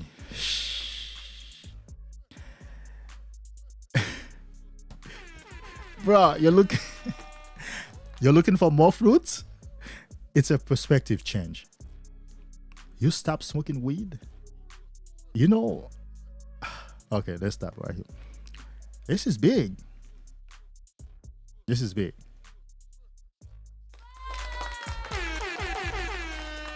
You're hitting the gym, training every day. You have the testosterone. You have the stamina. You have the presence. You have the clarity of mind from not smoking cigarettes. Cigarettes is really bad in the sense it gives you that mental fog also, that you wake up in the morning, you feel groggy a little bit. I used to smoke cigarette also. And of course, when I tell people I've stopped smoking and drinking, and like, how do you do that? Because most people can't. Well, I was able to stop those, but not PMO. So, yeah, that PMO has been my addiction, really true addiction. Everything else was just something to do while PMO in. But bro, more power to you. Hell yeah, those are a lot of benefits. When was the last time you heard a man stop smoking, stops jerking off, and go work out at the gym every single day? Listen, my brother, you are on the roll. It's just a switch of the mind, to focus more on the benefits as opposed to, looking for something else that you don't have yet. Let's focus on what you do have right now, and which is a lot, which is a non-smoker, a non-jerker, a trainer at the gym every single day, potentially building a stronger mind, a stronger body, a stronger willpower. Bruh, you're creating a beast right now. You have activated beast mode right now. Thanks for stopping by, bro. Merca, amen, my brother. I'm telling you, man. Babyface, currently on a water fast and day 1 of retention. Dang, where did you... Hold on. I do have more comments, don't I? Yeah. Oh, whoa, I do have more. Hold on, here we go. Congratulations at Rita. You are already producing fruits. Take time to smell the roses and enjoy your journey and your progress. Yes. Don't get into that hamster wheel, that crazy toxic anxiety producing mindset of, I can't wait. Whoa. There's no destination. It's only a journey. You will never get to a destination. Even when you die, for our understanding, you are energy and you will return to the universe. So that in itself won't be a destination. Energy will just continue being energy. Enjoy the journey. Enjoy the journey. The best piece of advice you can get from us tonight is to reframe your journey, because we've been there.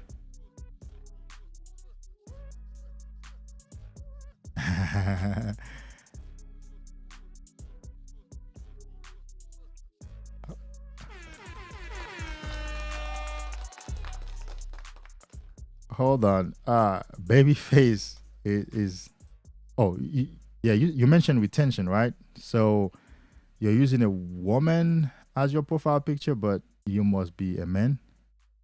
Because I don't know if women retain. I know they can manage and cultivate their sexual energy, but I don't know if they retain or not. But anyway, I honestly might fast 2 days. I don't know yet. Bro, go for it. Well, I'm hoping that I'm saying, bro, go for it. Fast. This guy here, yours truly, would not have gotten this far without fasting. Fasting is a current part of my lifestyle, albeit not so much as I used to do it. I do fast intermittently every Wednesday. So you know what's happening tomorrow. I'm fasting, baby. And it's easy for me. I've been I started fasting in 2012. I mean, really, because I was in Bible school on the way to become a preacher. We're still in my future, so to speak. Earned a bachelor in practical theology. And I fell in love with fasting. I fell in love with the benefits, the mental clarity, the stamina, the energy, the oneness with God, the oneness with the one, and all the physical benefits. Look, ain't nothing that can rival fasting. Ain't nothing that can deliver you from your demons faster than fasting. I'll do an episode on fasting. I don't talk much about fasting because in my experience, 95 or 97% of people I've met that I've recommended fasting to, the first thing they tell me, you don't know, man, I have hernia problem. I can't stay hungry for too long. My sugar level. Look, man, people don't want to stay without the foods. People don't want to stay without their chicken and their rice and their beef and the mashed potatoes and their cornbread. So I left that alone. I stopped recommending fasting to people. But as soon as the subject comes up, I take the opportunity to do what I'm doing right now. And for everybody listening, all the guys listening right now in the future, fast. Fast food. Oh, whoa. No. Not go to fast foods, but fast food. This is crazy, right? Stay away from food every once in a while. I used to fast the first 3 days of a month and then every Wednesday of that same month. So I used to fast 7 days automatically every month. In those years, I grew. I expanded my consciousness, and it's still with me, although I only fast every Wednesday. And if you can do a colon cleanse, along with that, that would help you. Please continue that fasting journey. You have just discovered a treasure that most people cannot know. The benefits, the monster that fasting will turn you into is something that will amaze you as well as shocking you. And every guy listening, that's for you too.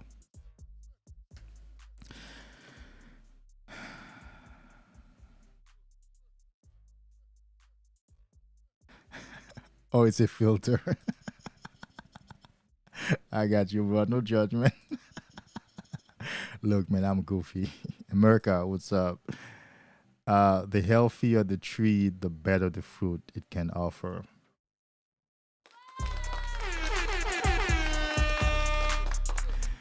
I like that because this is a first principles thinking concept. The first principle thinking is you look at the soil. Well, you look at the seed of the fruit first, then the soil and everything else. Regular people have conventional thinking. They look at the fruits, which is the product, or the leaves if the tree is dried up. But first principle thinkers, like the potential of people like us on this journey, we look at the seed, semen, and then the soil. That could be your environment, your mental environment, or your physical environment. Okay.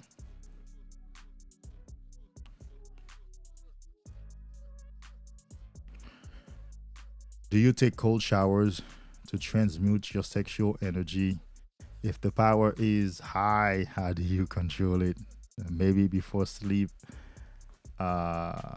after talking to a beautiful woman. Dang, this is a loaded question. This is a loaded comment and question. You see, I'm fixing my chair because I'm getting ready to go on a rant.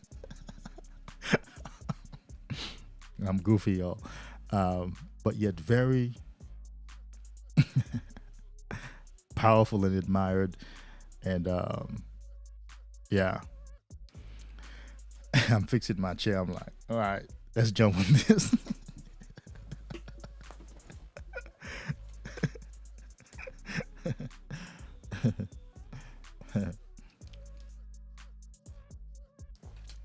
Do I take cold shower? I ran a 10K. Well, let me show you that also.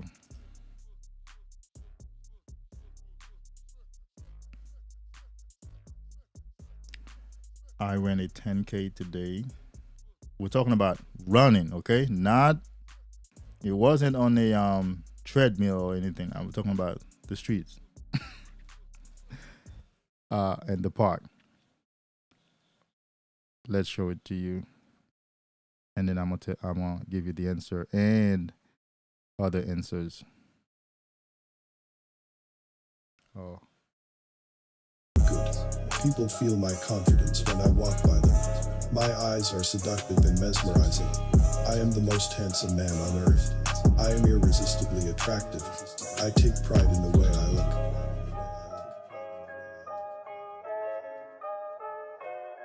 Creating K's. I've ran a couple of 10Ks before, but this one was the fastest one. And you see what I was listening to, right? Yeah, whatever is playing, that's what I was listening to. I walk with confidence, knowing I look good. People feel my confidence when I walk by them. My eyes are seductive and mesmerizing. I am the most handsome man on earth. I am irresistibly attractive. I take pride in the way I look.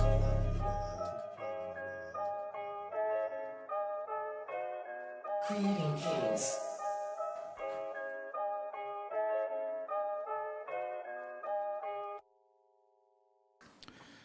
And so I ran 5K, and then I came home and took a cold shower. And so there we go. You mute that.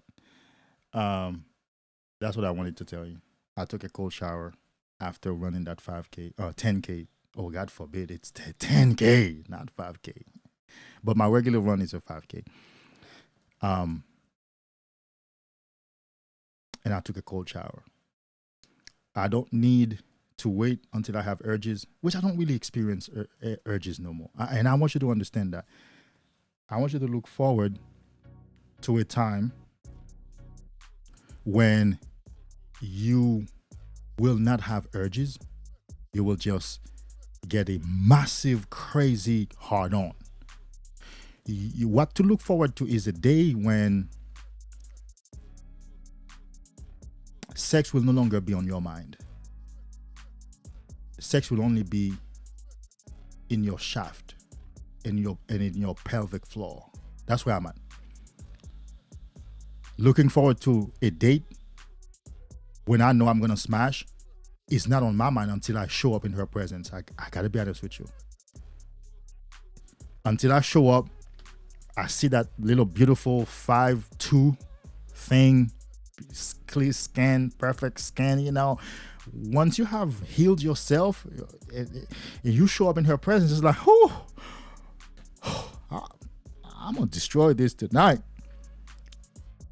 Until I get there, and even while we're eating, we're having conversation, the beast mode is still not activated until we get to the bedroom and she begins to touch, because that's what it is. She's gonna touch because she can't resist all this energy. She's gonna touch first.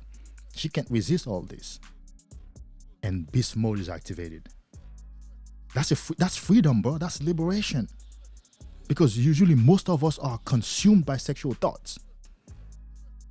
So that's gonna happen in the future, right?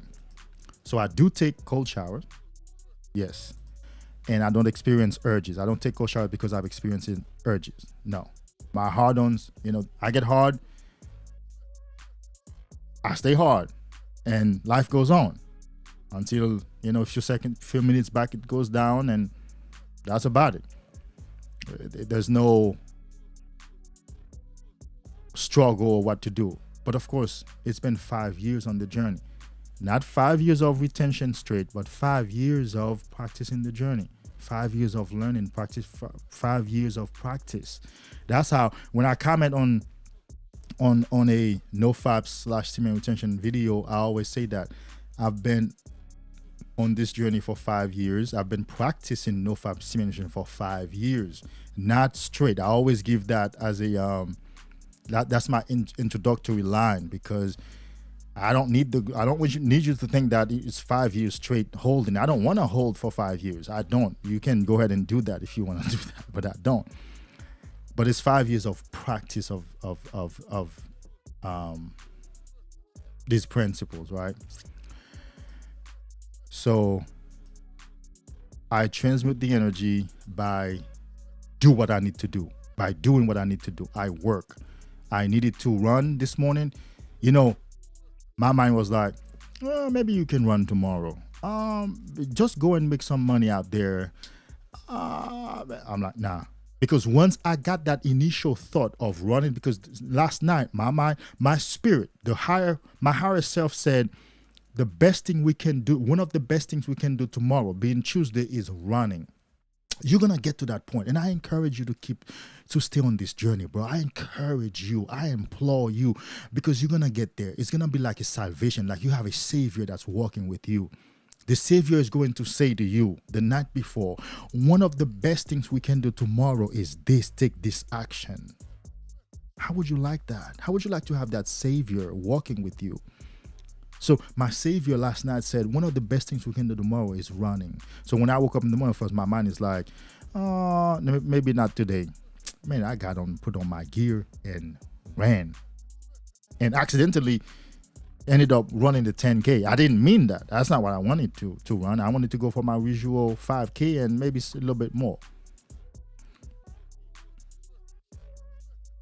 Okay, I do that. And then my savior also said, one of the best things you can do tomorrow and today is to talk to the guys. Go and talk to the guys about damage control. You've been writing on damage control. You've been talking to your clients. You've been processing this. It's been on your mind. Go and put it out there. Those are some of the best things you can do today.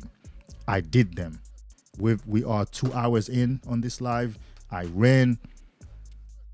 And I wrote this morning. I wrote a little bit because I'm writing a guide on damage control, how to bust up after a relapse, how to stop that anguish, how to stop that pain in your soul after a relapse. I'm writing that guide, and I did some writing this morning.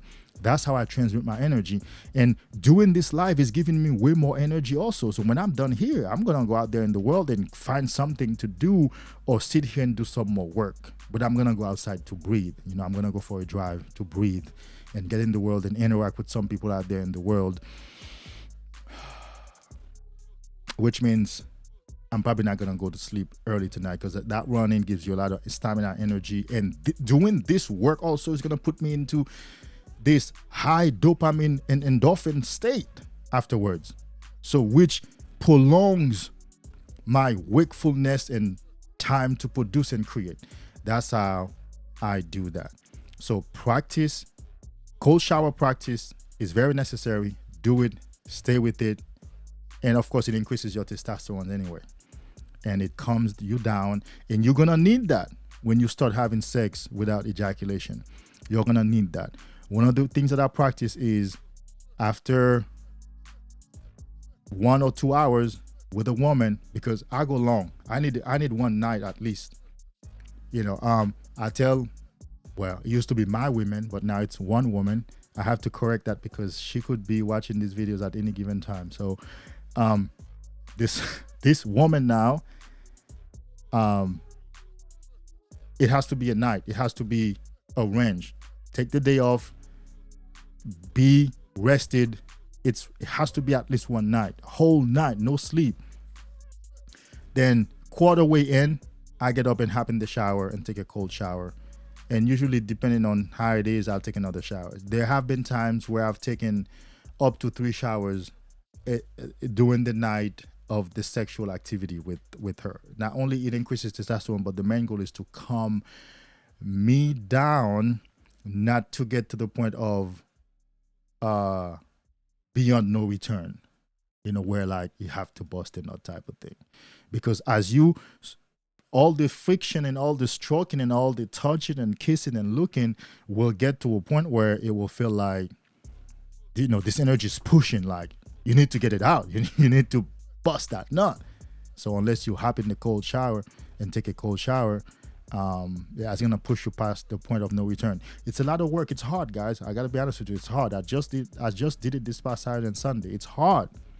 It's hard going through that whole night. I murdered that thing. If I were to call her and start talking about that right now, you would hear. I hope somebody doesn't dare me. I hope someone doesn't dare me to call her.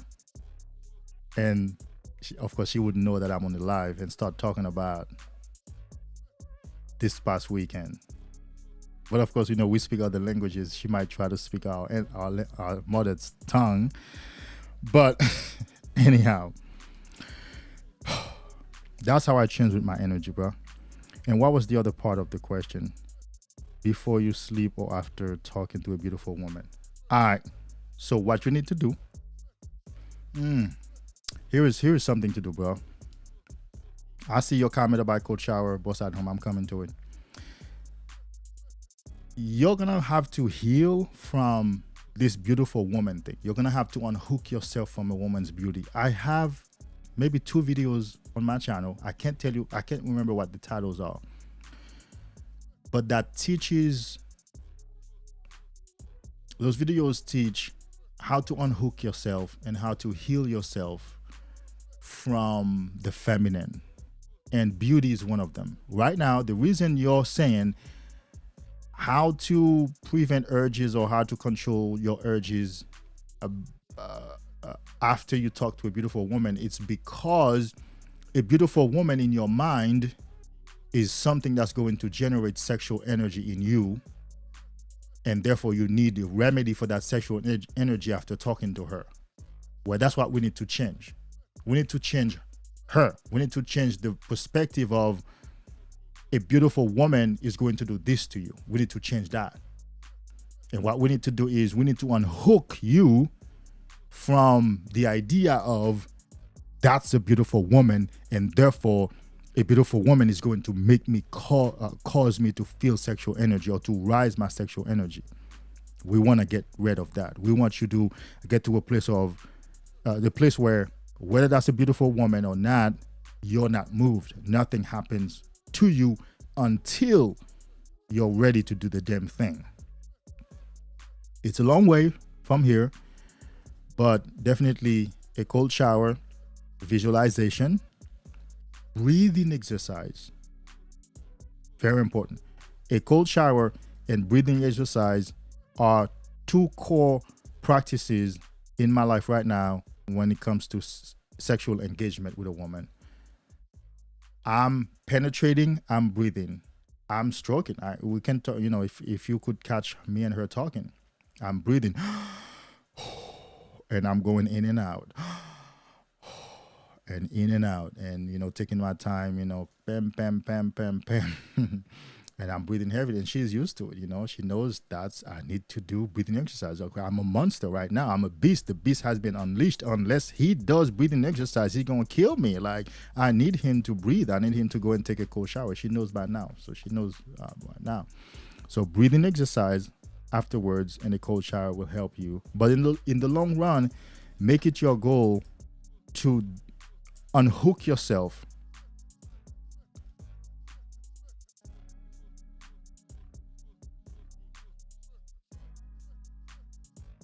from this beautiful woman thing. Okay? Cold showers are the hardest part about self-improvement for you. For you. Yes. But take them. Don't worry about that statement you just made. Continue making that statement and still take cold showers. Deal? Fair enough? Yes. Yeah, tell yourself, cold showers are the hardest part of my self-improvement. Yes, but I'm still going to take that bitch.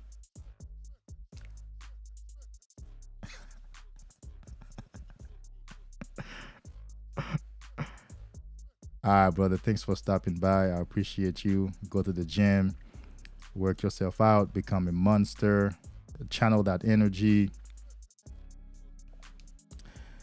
and come back, subscribe, and hit that notification bell. If you want to work with me one-on-one, find the Patreon link and find my website to book a consultation. It can be one session, or we can work month to month. Several guys here do that. The worst thing you can do is binge. Unless you learn the principles, you will always binge after you relapse. Rita, what up? All right, let's bring that down. I'm out of my face. Knowledge. Greetings from the Netherlands. Greetings from the Netherlands. Yes. Rita, I know. Rita Sabori. Yeah, your name.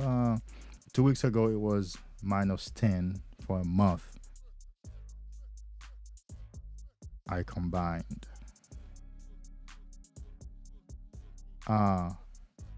So it was -10 for a month. Yeah, the Netherlands, right? Crazy. Good luck to you. I'm sure you're used to it. But me, no, I will visit the Netherlands, yeah, because I love the football team. Well, Americans call it soccer team, but I'm from Haiti, so I grew up on soccer. Well, I grew up on football. All right. So the Netherlands is one of the teams. I'm gonna tell you how the Netherlands team is in Haiti, right? The Netherlands team is, if you are a fan of the Netherlands, you are part of the elite class. At least the thinking elite class, not necessarily status, social status. Okay. As far as sports is concerned, you are part of the elite class in the sports, because the Netherlands is not just like Germany too, if you are a fan of the Germany. But if you are a fan of Brazil and Argentina, who cares? I mean, these guys are winning championships and World Cups everywhere. So if you're a fan of them, you don't have class per se. You just go for what's popular. But if you have class and team and team player and principles and good training, you will be a fan of Germany, the Netherlands, Mexico, South Africa. Yeah. You will be a fan of those teams. Yeah, not Brazil and Argentina and you don't need much thinking to be a fan of Brazil. You don't need much thinking to be a fan of Argentina, but you need some thinking to be a fan of the Netherlands, because there's strategy there. There's thinking there. The Germany, there's thinking there. Okay, yeah, that's enough for sports, right? But greetings to you, my brother. Cold showers with semen retention every day. No warm shower all day. Let's do it. Because I'm sure you're used to it. That's how I stopped cold turkey with no negative side. Amen. Praise the Lord. I think I would agree. I will accept that for you over there. For you over there, it could be possible to stop cold turkey with the cold weather. It could be possible, yes. I won't argue that. But in the warm weather, it'll be much harder. And there's reason for that, because, for example, people in cold areas are more productive. They have higher self-esteem. They look at themselves better. They usually have more education, and they're therefore more successful. And there are reasons to that, scientific reasons based on our biology, what the cold weather does to our body versus the warm weather. There are more poor people in warm areas than there are successful people and intelligent people. So I'm aware of that.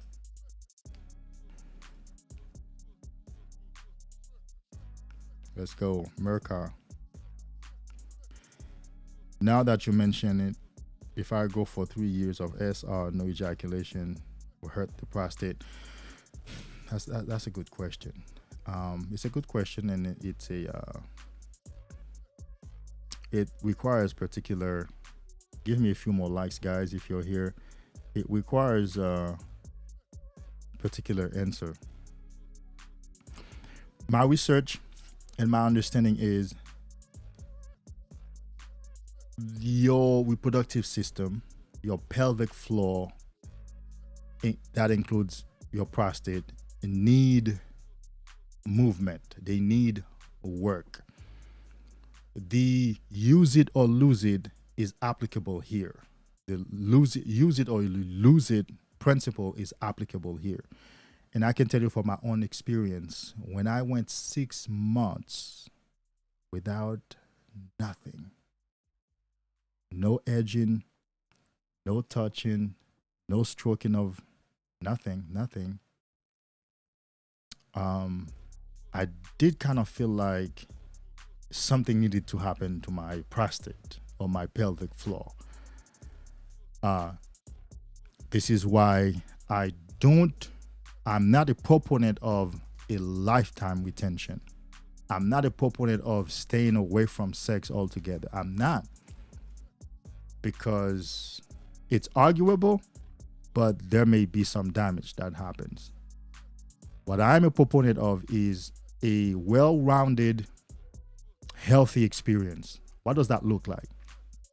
You're retaining, and you use that retention to transmute the energy to work on your goals, to make your life feel better, to have more energy, more dynamic, or to be more dynamic.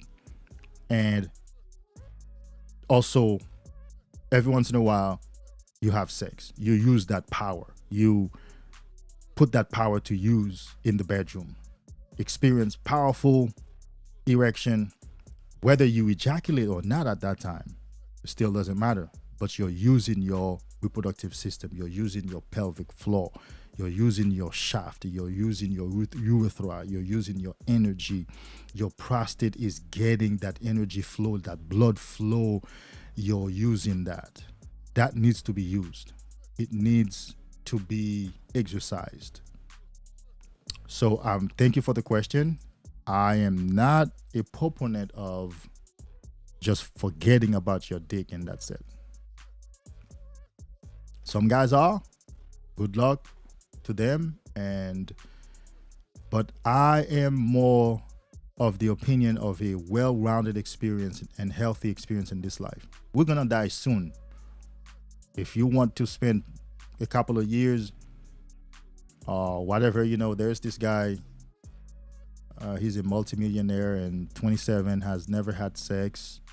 Semen Retention is helping him, traveling the world and having all that success.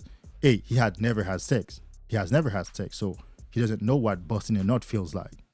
How crazily enjoyable that could be after retaining for so long. He doesn't know. So it's not like there's not much power to the guy. But I'm gonna say it, there's not much power to him because he's never busted a nut. The guy who's busted a nut, who knows the crazy power and pleasure, who can abstain for 6 months, more power to that guy. If your brain doesn't know what busting is, most likely you can continue staying like that because you don't know the experience. And so you want to do something with your pelvic floor, your pelvic muscles. You want to exercise them. You want to be hard. You want to stroke something. You want to go in and out. That's what it was created for. And possibly when you are able to give some of that semen out, that's what I'm a proponent of. It's a more well-rounded experience, life experience to me.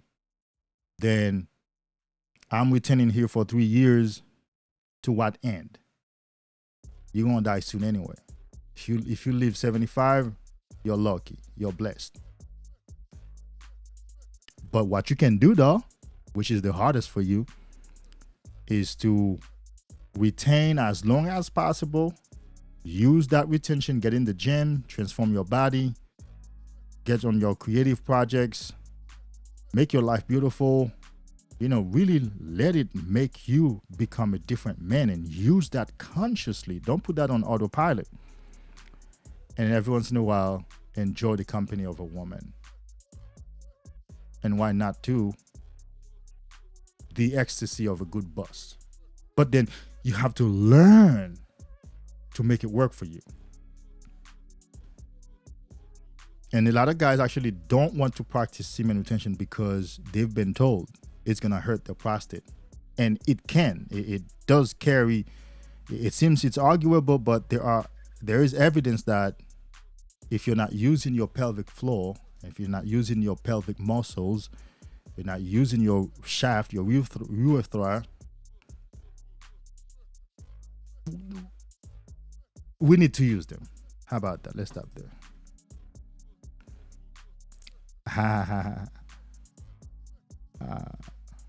I know. I don't know what you laughed at because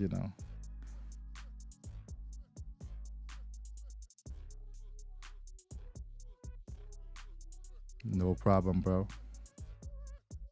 That's what I'm here for.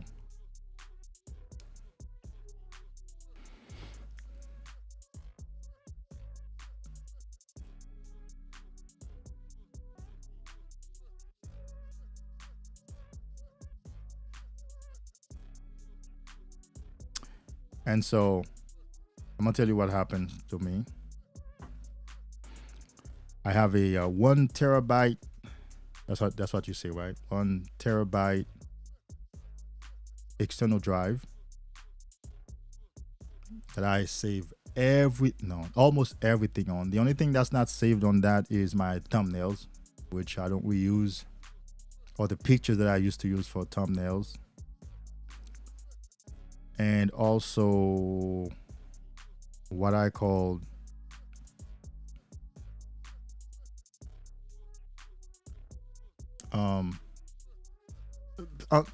not significant stuff, but all my videos, all my audios, all my intro videos, countdown videos, overlays, podcast sessions, everything is saved on that. And you know, all the risk is always with an external drive.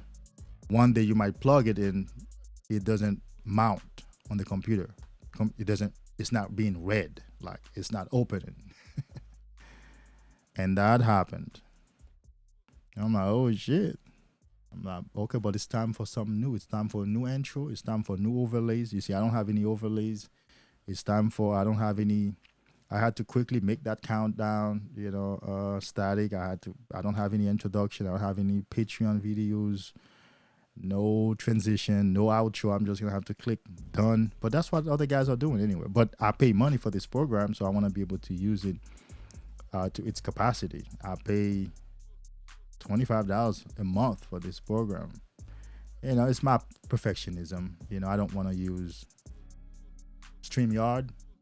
Nah, this is more beautiful, more capacities, more options. It's just me, and I lost everything. But I still have the drive. The drive is brand new. I had to erase it because it wouldn't mount, and now I have another terabyte of memory. But I think I'm gonna buy a Mac. I think Apple has an external drive that I can buy. I trust Apple better because I have Apple, the Mac. I'm gonna buy theirs, and and also maybe they have a way of. They might have a backup thing, although they might want to charge you every week, every month, but no matter. So let's do this, guys. Let's play some affirmations to get the mind going.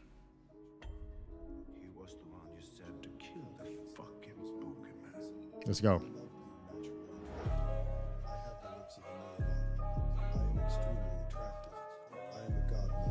I just like this. I'm not monitoring the audio like on your end. I am handsome. If it's too loud, let me know, but it shouldn't be. Attractive man. I naturally feel good looking. I am enjoying the confidence that comes with being handsome. I love being naturally attractive. I have the looks of a male model. I am extremely attractive. I am a god among men. I am aesthetically pleasing to look at. I look like a male supermodel. My face is perfectly proportioned. I have perfect... Remember, I'm playing this because of Semen Retention. This is the most square my face has been all my life. My face has always been round. And what did I say? Round, and I said it recently to a client. But my jawline and chin have been taking shape. I love looking at my face now. People are impressed by my good looks. That square has been coming out. It's like when I take a picture now, when I look at my face, like it's a masculine look, it's a masculine face. If it's appealing to me, it's definitely way appealing to a woman. I take pride in the way I look. I take pride in the That's what increased levels of testosterone will do. I am a god in this reality. I radiate sex appeal and confidence. I do what I need to do to feel my best. I am handsome. I am a good-looking man. I am a naturally attractive man. I naturally feel good-looking. I am enjoying the confidence that comes with being handsome. I love being naturally attractive. I have the looks of a male model. I am extremely attractive. I am a god among men. I am aesthetically pleasing to look at. I look like a male supermodel. My face is perfectly proportioned. I have perfectly straight white teeth. My skin is always clear and radiant. I have thick hair. My features are legendary and desirable. I am sexy and seductive. I am charming and handsome. I look amazing in all photos taken of me. I have a supernaturally attractive look about me. My hairline is perfect. I have a perfect... Let's go. Help your mind. Just help your mind. Let's go.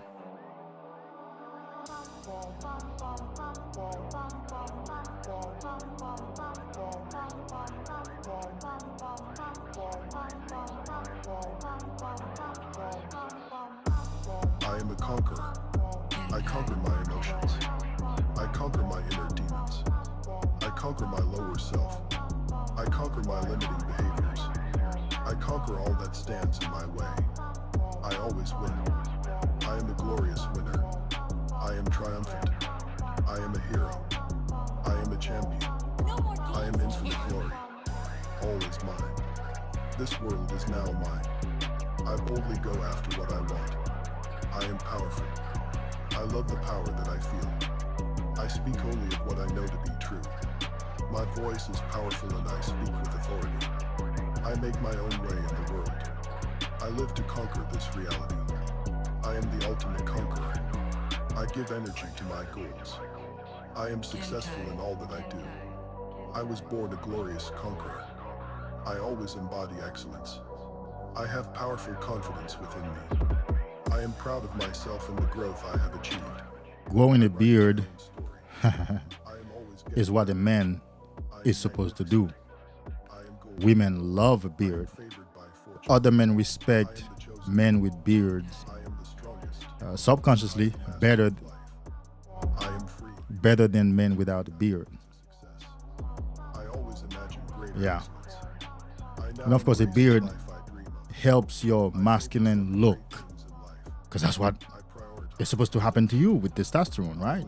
You have a beard. I conquer my emotions. I conquer my inner demons. I conquer my lower self. Whoa, gotta put this on the screen. I always win. Gotta put this on the screen. Gotta blow it up too. I am a champion. I am infinite glory. Yes, sir. Thank you. This world is now mine. Thank you for noticing. After what I want. I've been slimming down as well as shaping up.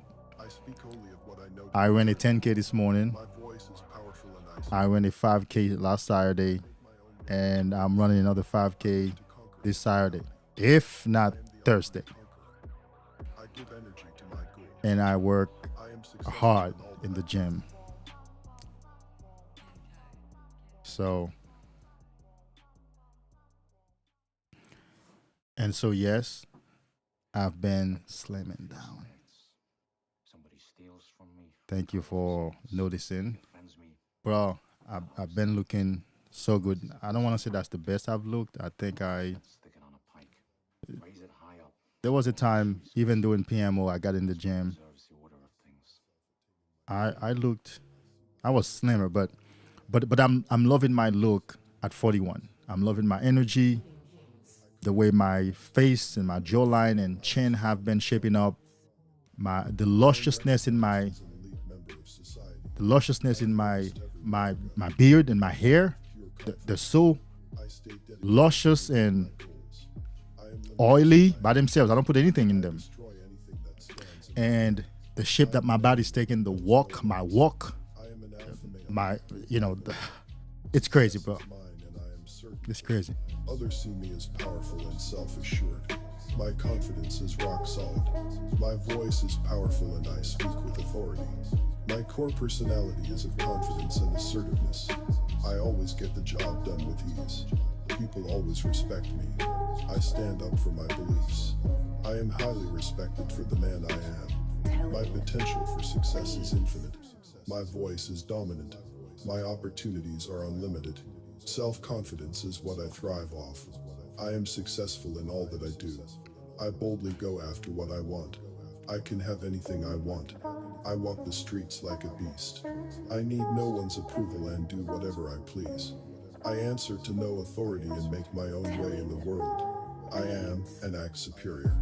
I give energy to my goals and believe in the attainment of them. My true nature is uttermost excellence. I choose high energy and affirm my success in life. I am worthy of success. I am a beast. I am a triumphant warrior. I always get the job done. I always push through. I am driven to achieve the excellence I earn. I have limitless potential. I have all I need inside of me. I have all the strength. These words are to be the words that we I see my goals clearly. I see myself attaining my goals. say to ourselves every day as men on this journey. Remember, My efforts. men on this journey are becoming like beasts. Listen, bro, the whole manosphere respects men on NOFAP and semen retention because they know it's hard and they know we're building energy to transmute. I watched the latest video from Immortal Minds. I think today he was talking about dream state and why your life sucks, and he mentioned NOFAP and semen retention. He said, the guys who are doing NOFAP and semen retention, they are saving energy for transmutation. They're saving energy for manifestation. And that's, we get a lot of respect for that. So, any tips on how to wake up early? Oh no, hold on. Naveen, you remind me of Naveen Jain. Naveen Jain is a Indian billionaire.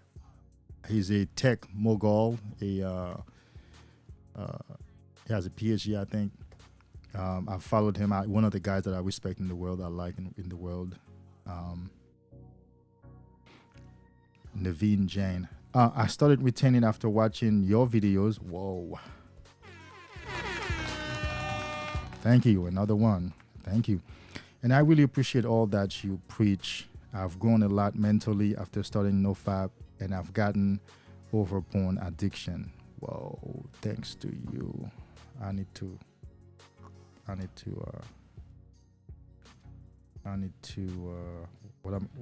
crap this. I need to was it Shift Command 3? No. What is it? Yeah. I actually thought that was a question that was coming, not one of the most beautiful comments and words. There we go. That I can hear, because I do save when I get a comment like that. I do clip them and save them. I think it just happened. Thank you. Also, this is why I'm on this journey. This is why I did it.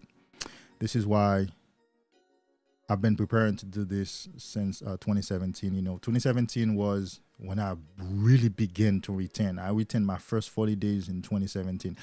I hollered. I literally used to pull over in my car, get out of my car, looked up at the sky, open my arms wide and scream, like you would see in a movie type of thing, like,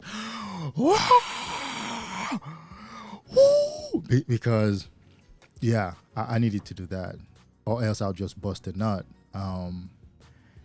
That was the first time in my life when I felt like, damn,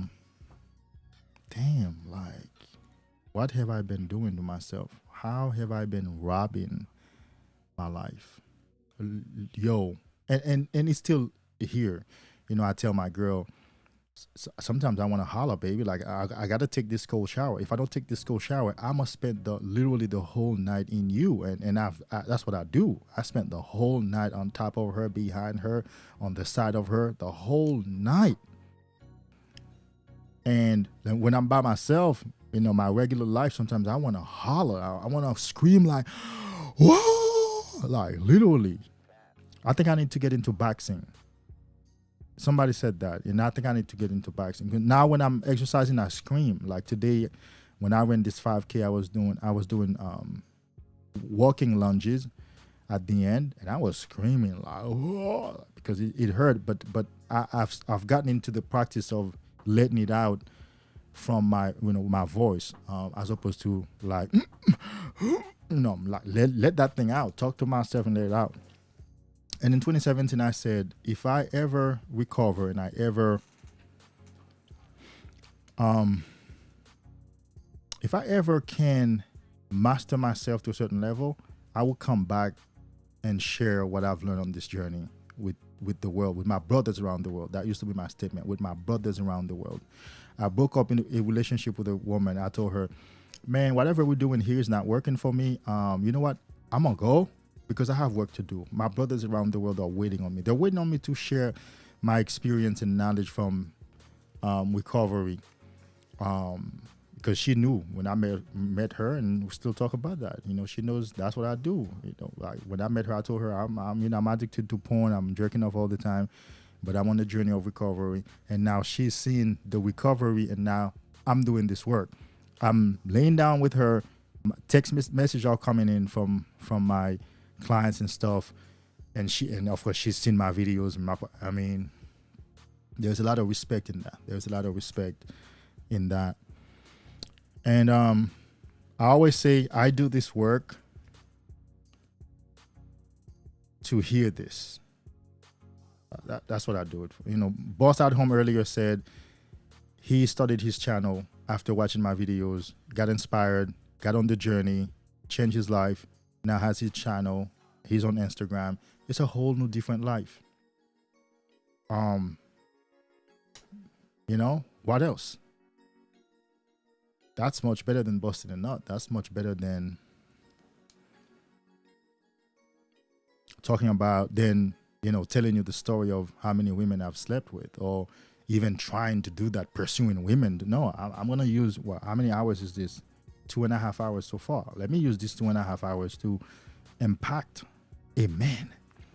Men have been under attack for the longest. I have resolved to work with men. I'm going to work with men. Somebody says, you don't have things to teach a woman. I said, I do. But there are so many people teaching women. Let them teach women. Let me teach my guys. Let me work with my guys and send them to interact with women successfully. Yeah, let me teach them how to last longer in the bed. Let me teach them how to bring out that alpha. Let me teach them to develop that frame and keep that frame wherever they go, and let the woman walk to them. Let me do that work with the guys, with my men. It's a big market because men have been on the decline. You know that. Men are on the decline. Men are under attack. Feminism is taking over the world. Did you know how many women computer engineers and programmers and coders exist? You know what that means? In the next 10, 20 years, most of what will be created electronically will be created by women. YouTube, I'm going to say it, has so many women programmers and coders. Google, every company. And a lot of things that you're seeing out there that seems to be like, it seems like men are pushed out of them. It's because women are the majority in the work area.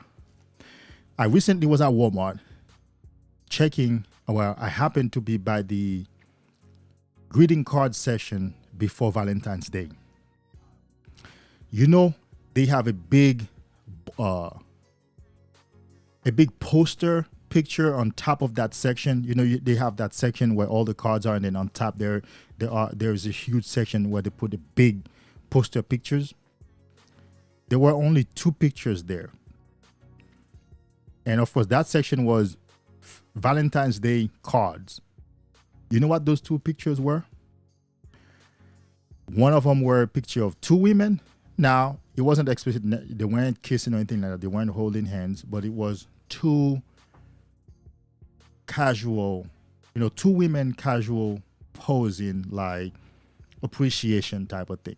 But then you got to read between the lines. They're not going to pause. They're not going to put them kissing into Walmart or whatever. But the message is Valentine's Day, 2 women. And then the other picture, you know what it was? A woman, a child, and a dog. No men. I took a picture of it. I don't know what the picture is, but I took a picture of it. No men. And there are so many places out there where when they put out publications and there are pictures or drawings, men are not part of it.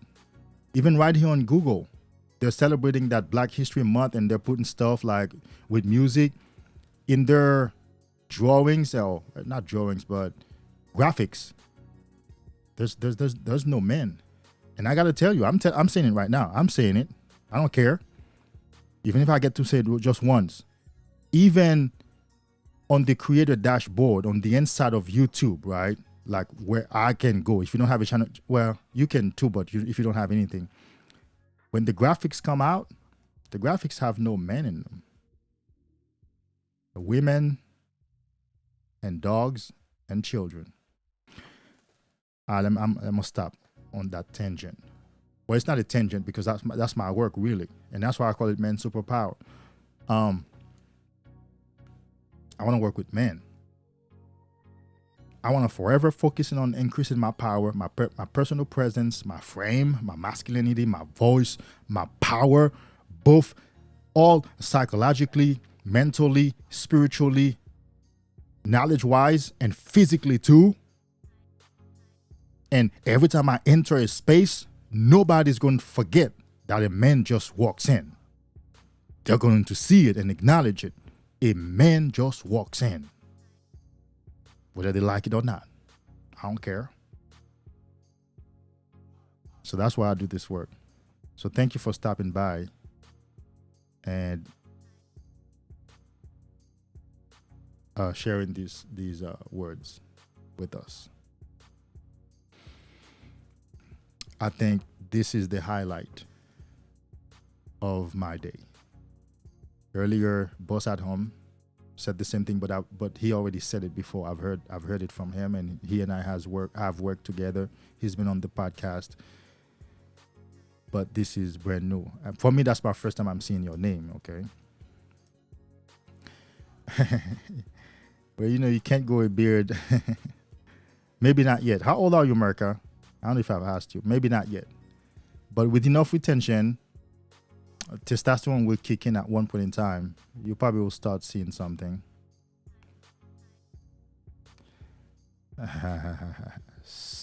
PMO is a suicide mission. And also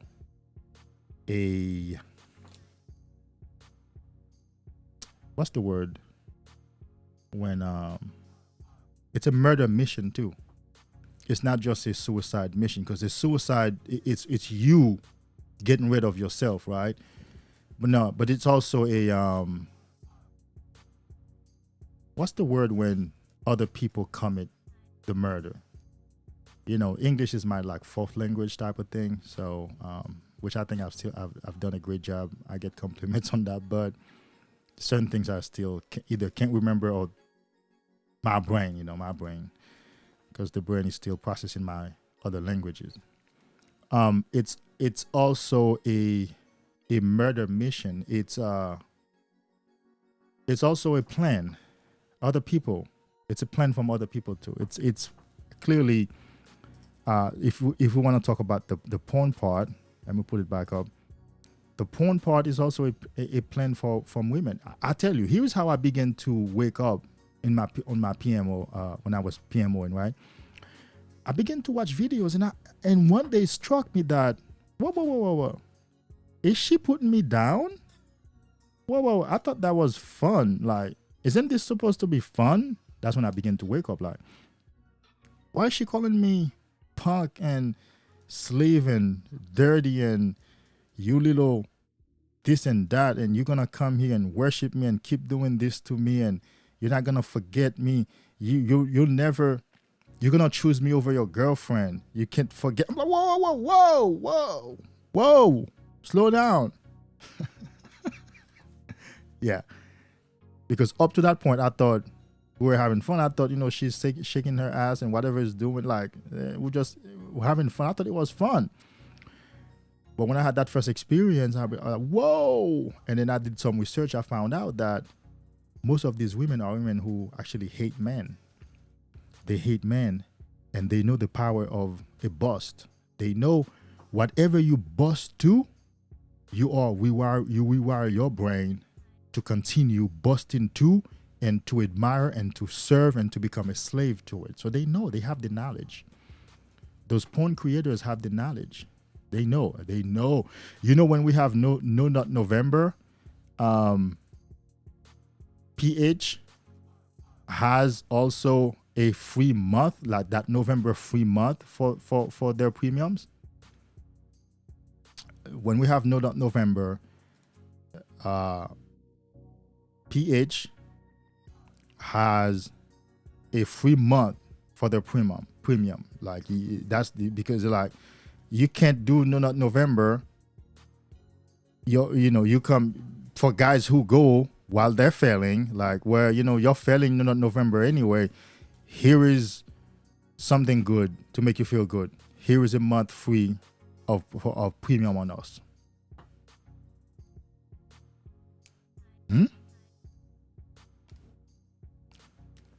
These ladies know when stripping, when doing joy videos, they've learned gestures, which part to tease you and not release. That release powerful dopamine hits in your brain that gets you locked. It's literally like she has you into a arm lock. Is that what you call it? Chokehold. Yes, it's a chokehold. You're locked in. You're locked in.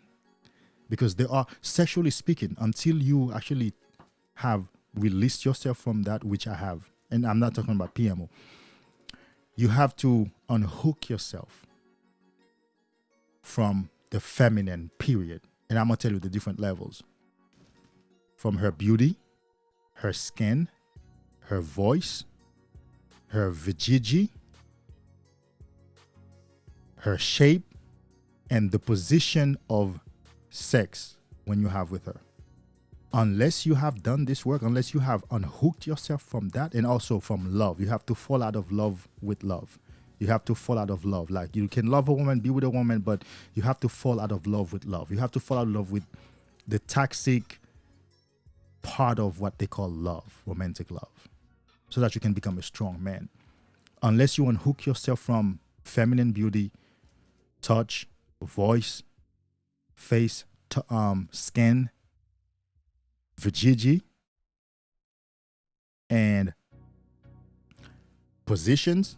So whether missionary, whether when she popped them legs open, like it no longer has any power over you. And that's where I'm at right now. I gotta be honest with you. There was a time, if she pops them legs a certain way, I heard in my mind, marry her. I would hear I once heard in my mind, marry her. That's how she popped her legs. Like, she grabbed them and put them all the way here. I heard in my mind, marry her. And also, of course, that's how I realized, oh snap, something is going on. Okay. And so, hold on.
All right, guys. I think I'm probably gonna in where the section that I am. Some other people are having some stuff going on, and yes, prostitution, hate men. But we've been going for a minute, so it won't hurt to end here. Let the other section over there get going with the work. Yeah, give it time. Like Philly Cheese said, I'm hoping that you can still hold on. I think there's something I can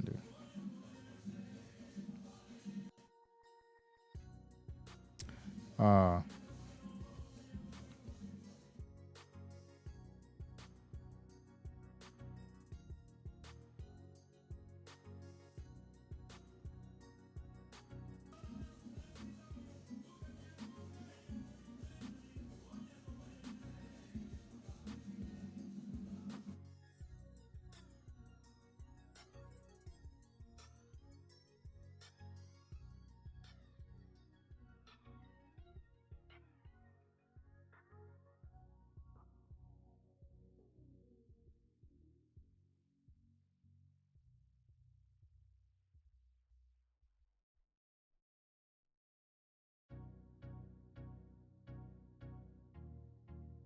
and so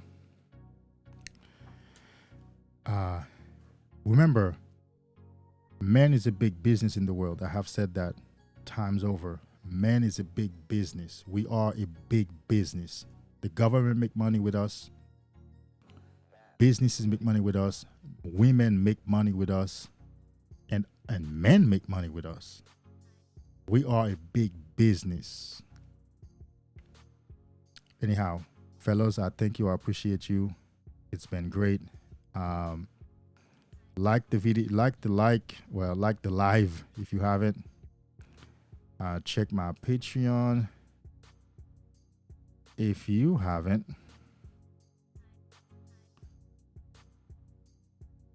If you haven't been on my website,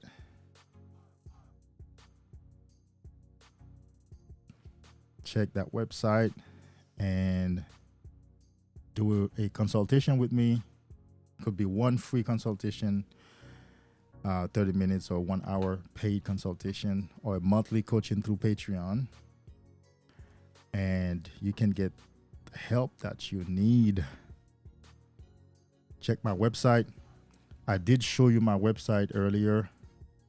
Let's put it back up, where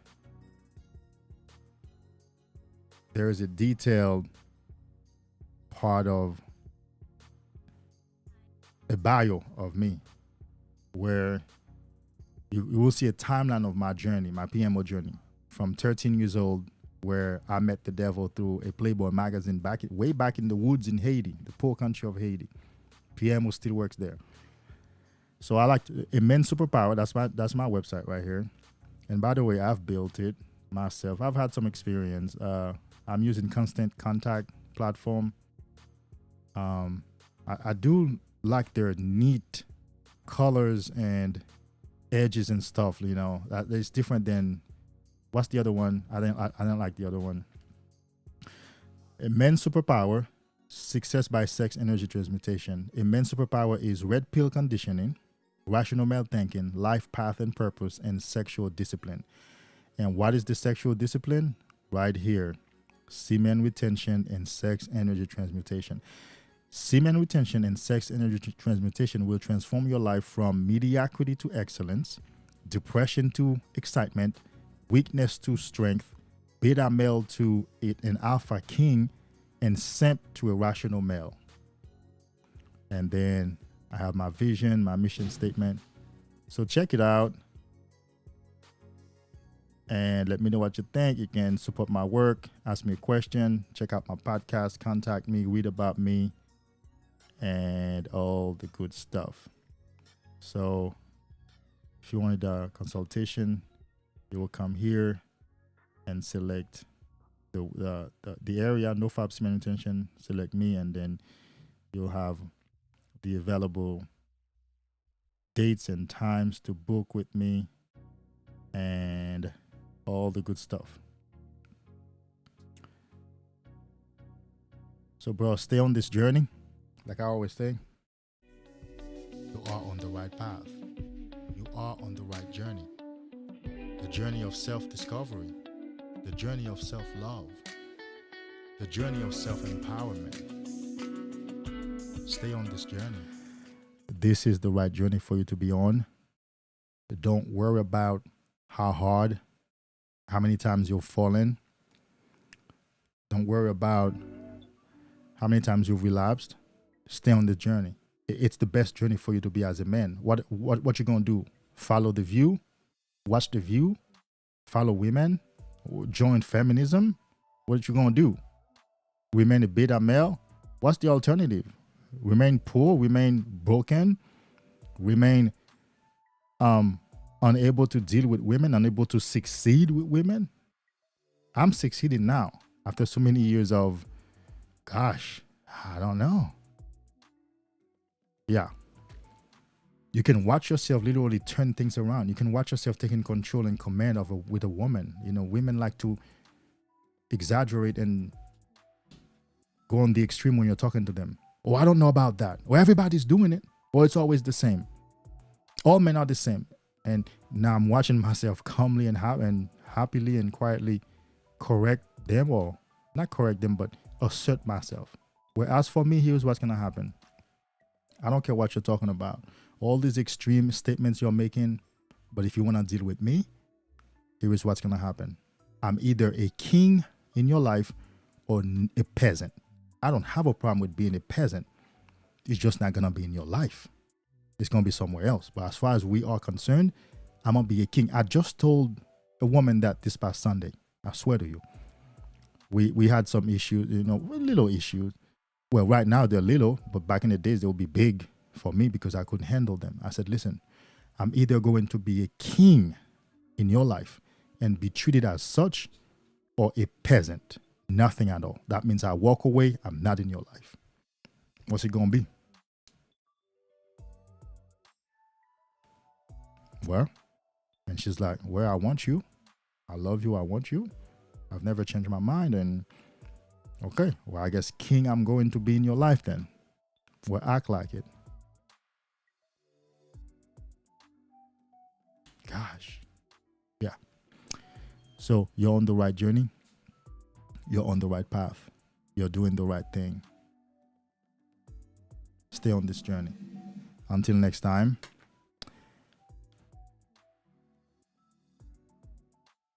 Namaste. David Feel the Power Hughes. I've been using that. I've been using that in the real world. This live was fire, as always. Thank you, Merc. I appreciate you. Please don't go for so long. Yes, I'm going to work on that. Not going so long without doing it live. I appreciate that. Thank you for telling me. Shift comment 5. I saw that comment. Yeah, there we go. Shift comment 5. If I want to just, I think I just got it. Yeah. Yeah. I did see that comment. Yeah. So thank you. David Feel the Power Hughes. There we go.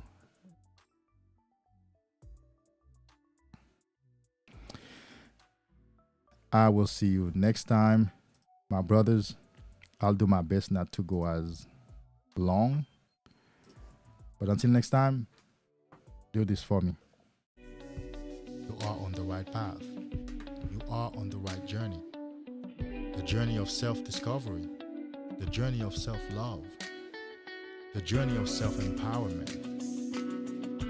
Stay on this journey. You are on the right path. You are on the right journey. The journey of self-discovery. The journey of self-love. The journey of self-empowerment. Stay on this journey.